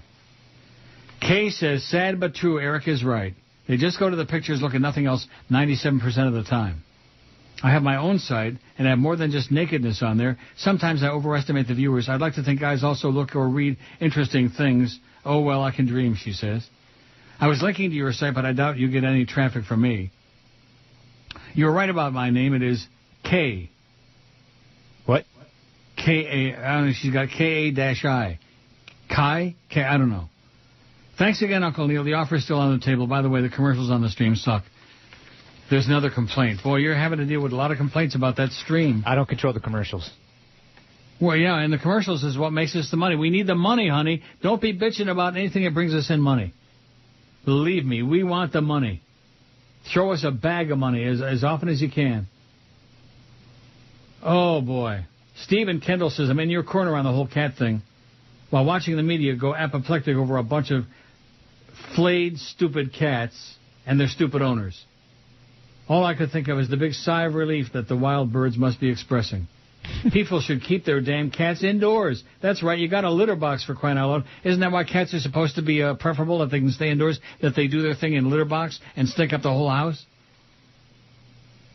Did you ever walk into a house of somebody that's got a cat with a litter box? Yeah, and I also walked into a house where a cat sprayed it. Oh, no. El Stinko, man. Yeah, that's tough to get out. It says, my neighbor lets her cat out. It always comes to my yard and decimates the birds who hang out, not to mention craps all over the place. In addition, the cat network people are crazy. They go out and dump tons of bags of cat food at our parks to lead the menacing flea bags. I think we can say that, flea bag. A lot of other bags we can't say. We can say flea bag. Right. In your honor. When the raccoons become a problem, they get exterminated. But does anyone do anything about these GD feral cats? When is the serial cat killer coming to Kendall? Asks Stephen Kendall. Oh, Jim Sarney says, word around town is that Sid will eventually take over the 4 to 7 shift when Jim is done with his deal. Who knows where they'll stash him until then? God Joe knows how to bring down the station, says the fake Jim Sarney. Lots of rumors out there. Oh, more? Other ones? Well, so far we've heard what? 4 to 7, 2 to 4, 10 to 2. 10 to 2. You said on Friday he's going to be doing 10 to 2. No, I did not. That's the spy report we had. I said that I don't know what's going on. You said 10 to 2. 10 to 2, 2 to 4, 4 to 7. That's what I said. Nobody knows. Jim Sarney's off to Saratoga for the summer. Nothing like the cool air of the Adirondacks, he says. I sure go along with that. Jason says, the Marlins suck. The best thing WQAM ever did after bringing you to the station was dumping them. And then he says, what did I ever do to you? Oh, not that guy, too. Oh, no, the what did I ever do to you guy. Oh, and the ebullient guy. With Frank Ford. Frank? All right, thanks very much, Rich. Chris Coughlin to lead off the inning. Batting in that number one. You know, there's two guys in that market that everybody gets, all the sports goofballs get all whipped up about. Two TV guys. Yeah. One is Frank Ford, which he's okay, and Craig Minervini. Now, if you can tell me what the talent is with little Craig, that weenie Craig Minervini, I'd like to know. Maybe you can explain it to me. I wish I could. He's a little twerp. He adds nothing to any telecast he's on. I don't know what the big deal is with him. He's got good hair. But they're like obsessed with him. Oh, Craig Minervini, how can you say that, Neil? I don't know. He leaves me limp. And Frank Ford. I mean, Frank is okay, especially since they took that 40-pound mole off his head. God, that thing was gross. I just don't understand how somebody can be on television and look, grotesque. And on radio, a lot of us have a face for radio, like me. And you. What? And George. So I guess George might have something going there, huh? That would be good. I hope so. It sounds like he's got something in the hopper, in the works. Well, hopefully I'll talk to him tomorrow. Yeah, hopefully tomorrow he's going to bring in all that stuff. Maybe he can come in during the show and be on for a little bit. That would be good. That would be great. And your buddy Jolly Joe said he's got no problem with that as long as we don't have to pay him. Oh, gee, we can't afford to pay him. But if you want to put him on, I got no problem with that. It was all about money. Well, the one thing I just noticed in this studio? Yeah. Well, I didn't just notice it, but, on Monday, you're going to be on vacation, and I'm doing the show from in here with Cordis, right? Yeah. Guess how many microphones are in this studio? 1. Correct. Well, I guess you and Josh are going to be sitting real close. Oh, yeah. Maybe he can sit on your lap. Yeah, then we'll be really gay and up. Yeah. Well, you talked about it last Friday from what you told me, so. Yeah, a little gay porn. Why is there not another mic in there? That's a good question. Why don't the phones work? I beg your pardon? Why don't the phones work right? Why doesn't your I don't dumb know, but we are worldwide. WQAM, hello. Well. Yes, sir. radio accident, and I heard Levitar, they were, like, bashing you with the ratings yesterday. Yeah. How, you know, now, again, I say it with a grain of salt, but, like, oh, how everything is so negative the last 30 years and this and that. And these people were calling saying, hey, all he is saying the truth. And some guy said, you can't handle the truth, Levy. Yeah. But That's it just goes cute. to show there's a lot of crossover here. Okay, thanks, Pally. I love the show. Thanks. Yeah, you can't handle the truth, Lebby. It's Lebby, or is it Libby? Lebiturd. Lebiturd, lebastard. 687 on our poll. We'll make 700, you'll see. How are we doing with those certificates? 47. 47, yeah. Wow, so we sold 23 and...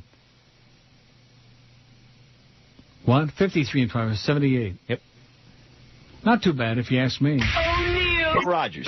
This is CNN. General Motors followed Chrysler into Chapter 11 this morning. President Obama notes, what I have no interest in doing is to get GM back on its feet. And I want to remind everyone that if you are considering buying a GM car during this period of restructuring, get out quickly. In short, our goal is to get enormous damage to our economy and an immediate collapse in consumer confidence that would send car sales over a cliff. In fact, if all goes according to plan, it will take a painful toll on many Americans. That blows. Well, the Marlins scored another run. They're ahead 4-1, man. They're kicking ass. They are really ripping it for Ron and Paul. All right. Do you think there's some connection there? Yeah. And from the ballpark, Johnny Dolan says, Neil, here at the game, a beeper went off.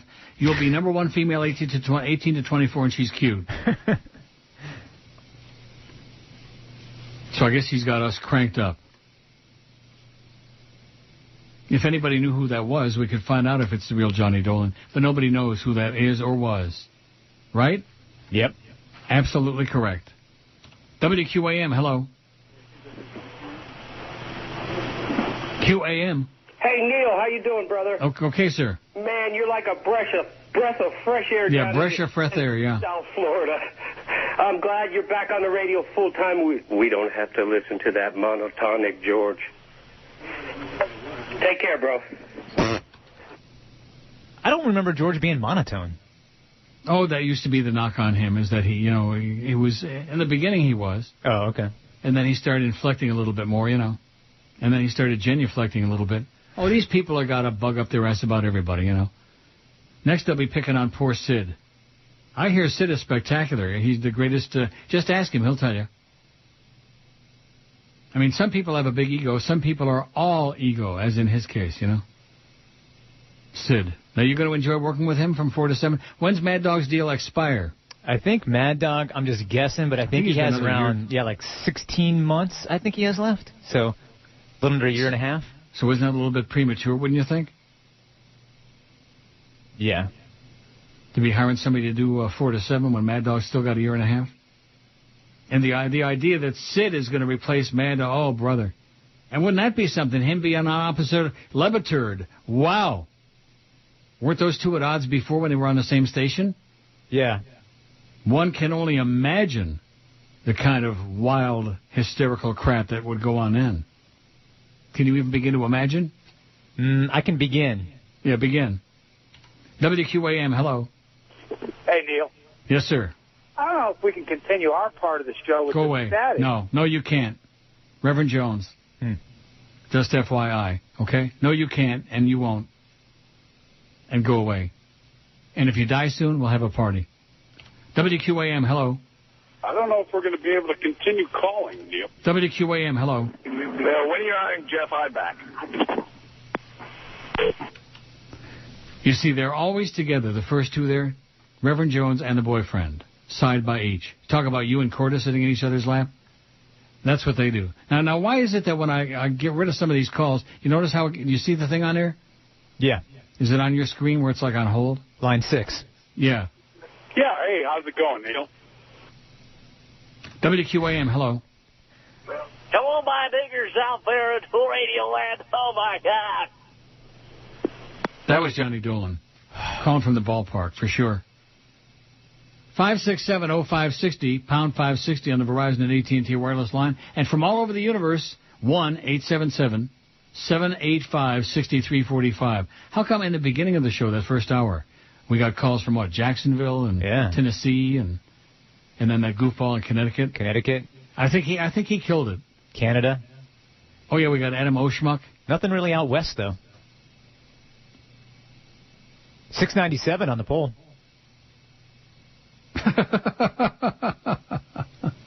If you're going to start caring about that poll, man, I won't believe that. I just want to hit 700.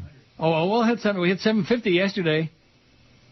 We had a lot more people listening yesterday because it was much more compelling. That thing from Walter Sabo, it was interesting, and it was also very disturbing. It makes sense. It makes sense, but you talk about a flawed system, my God. The subject has been exposed to Coast, Light, Big, and Kiss. QAM wouldn't even register as the exposure to the beeper was less than 5 minutes. Right. Even though his intent was to listen to the show all day, and he kept getting, sidetracked, etc. Don't you find that a little bit disturbing? Well, beyond that, the fact that people listen online makes a big difference, too, because, A, the signal, B, because it's not like an office is going to have this show on for everybody in the office to listen to, so they got to listen online, and you're not getting credit for that. How do you know that? Because that's the way the system works. The online listening is counted differently than on-air listening. So it's not included in those numbers we get? No, it's not.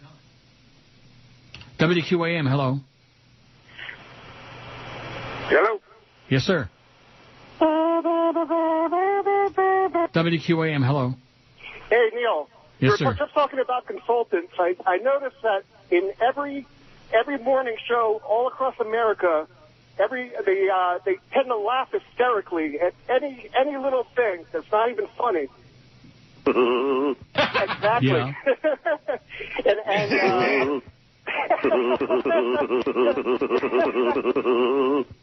Just play that nonstop throughout the show, and you get about a 25 share. Okay, thanks. I don't think I play the Karen K laugh very often. I bet you Walter Sabo would go nuts.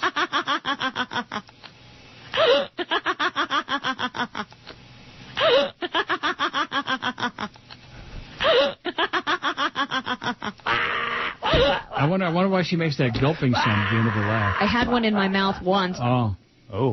Yeah, there's always Pharrell. 7:03. You'll be proud as punch there. Pleased as can be. We got 7:03. Top of the sixth at land at Shawshank Redemption Stadium. And the Marlins are leading the Cardinals 4-1 in front of a spectacular crowd. I'll say it again.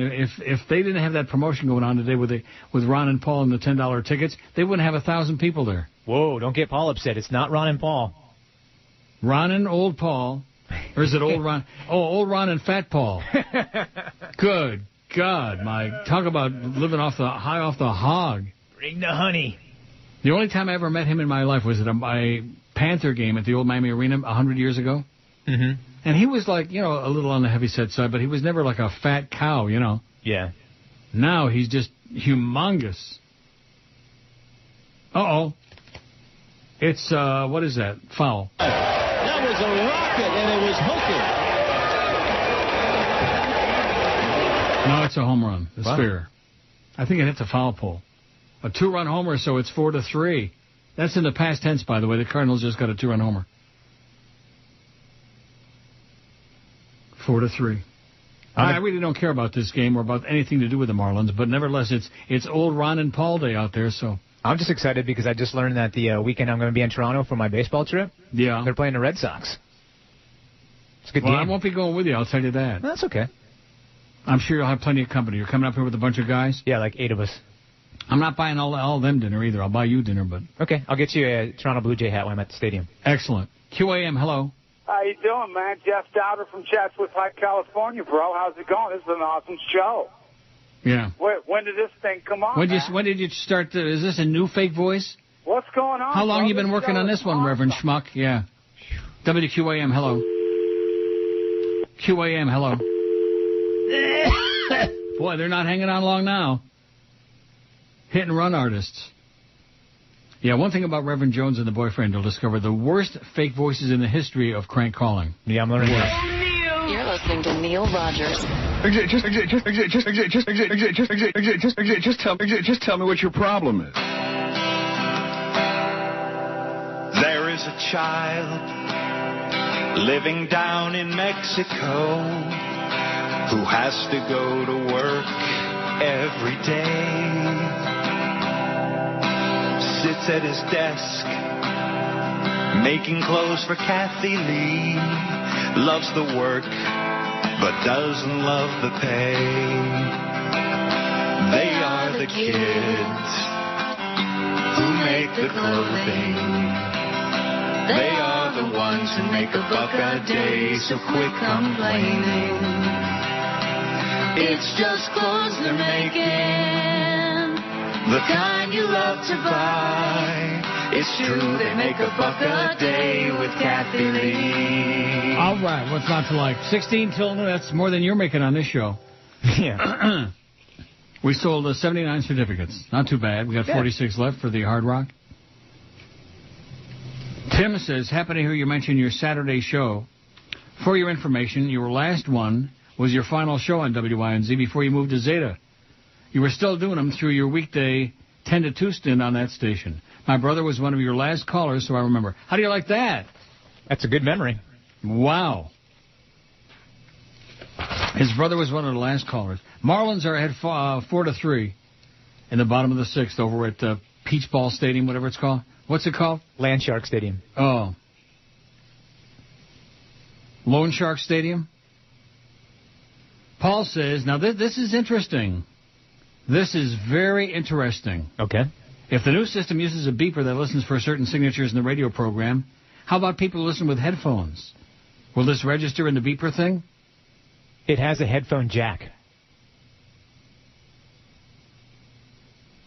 Is there a comma in that? It has a headphone jack. Well, what it is from what I'm told, is that it has the ability to plug your, let's say, Walkman, or whatever you want to call it, into that device, and then you plug your headphones into that device, and it can pick up the... If I had the ability to... Yeah. Yeah. If they take the time to do that.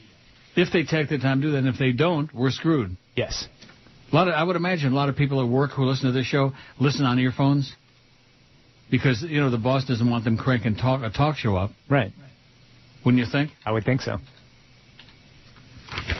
Don't do it. Crank it up real loud so the whole office is exposed to it. Uh-oh. Look at that. It's gone. It was just gone. It's past tense. Not Ross glowed again? Oh, my God. I don't want to gloat, but, man, them Marlins are kicking ass today. It's 5-3. Aren't you whipped up? Don't you feel bad that you're not out there with your buddies Ron and Paul? Yeah, a little bit. Old Ron and Fat Paul? Let Paul buy some beers. He's got enough cash now. Good God. He's eating up all the profits from that show, I'll tell you that. Humongous. WQAM, hello. Hey, Neil. Yes, sir. I got one thing to say for Mr. Gagolia and Mr. Batistucula. Batistucula. QAM, hello. Hey, Neil. Yes, sir.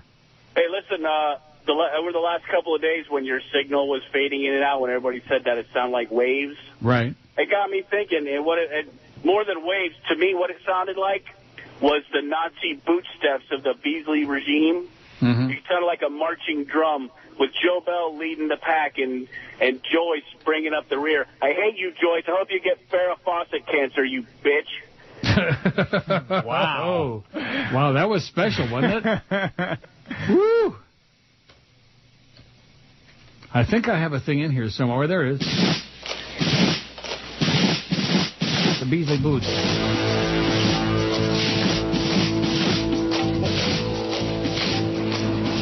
Let's just play that all day. I got off that Marlins thing because, you know, I was actually watching it, and I just don't care. Right. I'm not going to pretend to care. I don't care about any of the South Florida sports teams. See, there you go again. You're out of touch. The Dolphins? No, I hate the Dolphins. The Heat? I don't care about the NBA. They win every game. They lose every game. It's the same to me. I'm indifferent. The Panthers? I used to be a big fan. You know, used to go to all the games, etc. But the organization has been just run into the ground. What's the last year they made the playoffs? 18-0 what? Yeah. Long time ago. Oh, wait a minute. My eyes deceive me. QAM, hello. Hello. Line 5 was actually ringing. I saw it with my own eyeball. You're not impressed? Yeah, and line 6 shows that it's on hold for some reason. Oh, that's because I just hit it by accident. QAM, hello. Hello, Neil? Yes, sir. The tower is out on Virginia Key on Key Biscayne. That's where it is now. Well, listen, if you know where it is, please do us a favor and go out there and pee on it. Trust me, there's no ground system left there. I'm sure of that. Have a nice day. Thanks for the good news. Oh, it's out on Virginia Key. Why don't you go out there this afternoon and just bring the whole staff and just pee all over the ground system, whatever's left of it. Okay. IOD, you know, the tower's in the bay right behind the station there. Yeah. And you could see the ground system like all corroded and rotted out, you know. Oh, they got a pretty good signal. And it's a good thing for them that whatever happened with that court case with that condo that wanted to they were going to build a condo or something that was going to like block the damn tower and the whole signal and everything. Oh, I don't know. I guess it didn't go through. Damn it. Jimmy Syphilitic, by the way, his website is 1.3 million and something on Alexa. Really? Ours is 890,000. They're 1.3 million. Way down the list. Way down there, Jimmy. Oh, my God. 1.3 millionth? God. WQAM, hello. How you doing, Mr. Rogers? Pretty good, sir. Listening to your show off of Walkman. Have no problems. Didn't get no problems if they're talking about the signal and stuff. And slaughter a Jew for Obama. Okay. Slaughter a Jew for Obama. That's cute, isn't it? Yeah. Very cute. Sick. Really sick. Sad. Twisted. Pathetic. WQAM, hello. No, it's just George in the basket. Oh, he's the worst. You want to know why? Why? Because he's not one of those people who thinks he's funny and he's not. Yeah. It puts the blank in the basket. That's his line. That's his only line. It puts the bleep in the basket. We don't put you in the basket. A tisket, a tasket. Let's stick your ugly ass in the basket. You jerk. You jackball. You simpleton. Wouldn't you like to see some of these people while they're doing their thing on the phone? Not really. Oh, yeah, I would. Just like I'd like to see who sent that email 2 nights ago. I'm sure it's P. Lenny. So he got called in on the carpet on that. Huh? We don't want to discuss it on the air, but... And he denied that he wrote it? True. Well, where did that person get my Yahoo email address? That's a good question. Uh-huh. Very, very few people have that email address. Very few. Maybe 4 or 5. Joe Bella's one of them, by the way. I think I have it, but I never use it. The Yahoo address? I think I have it, yeah. Oh. But I always use this, Neil at neilrogers.com. Yeah, Neil at neilrogers.com is easy because I'm checking that like 100 times a minute. 717 votes on the poll. Wow. Greetings, Neil. Great show. Flea is good. Miss George. Can you play the Moist Towelette tune George used to open his show with when you weren't on? I don't even know what it's all about. Vince, thanks for all the bedtime stories. Hope all is well. All is great, Vince. We're kicking big, smelly butt. Do you know what he's talking about, the Moist Towelette song? It's probably in the DCS, I would think. No. No? No. You don't know from the DCS. It'll only take you like about 40 years to familiarize yourself with the 80 million things in there. And the things that we are not allowed to play? Oh, the things we're not allowed to play? Oh, brother. Don't be playing fast and loose. You better learn to audition stuff on cue before you play it on the air if you have any doubts. Oh, yeah. Like that one with a D-bag in it before? Oh, boy. Neil, God. D-bag girl goes to her knees, yeah. The next thing I remember is having my knees in my ears. The D-bag girl has pubes in her teeth, yeah. You have something in your teeth. Oh, my God. I don't have a good feeling about this.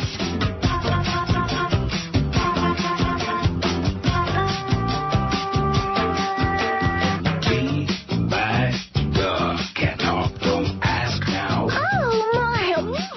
The tea bag can only gasp now. It's hard to talk when you're teabagging.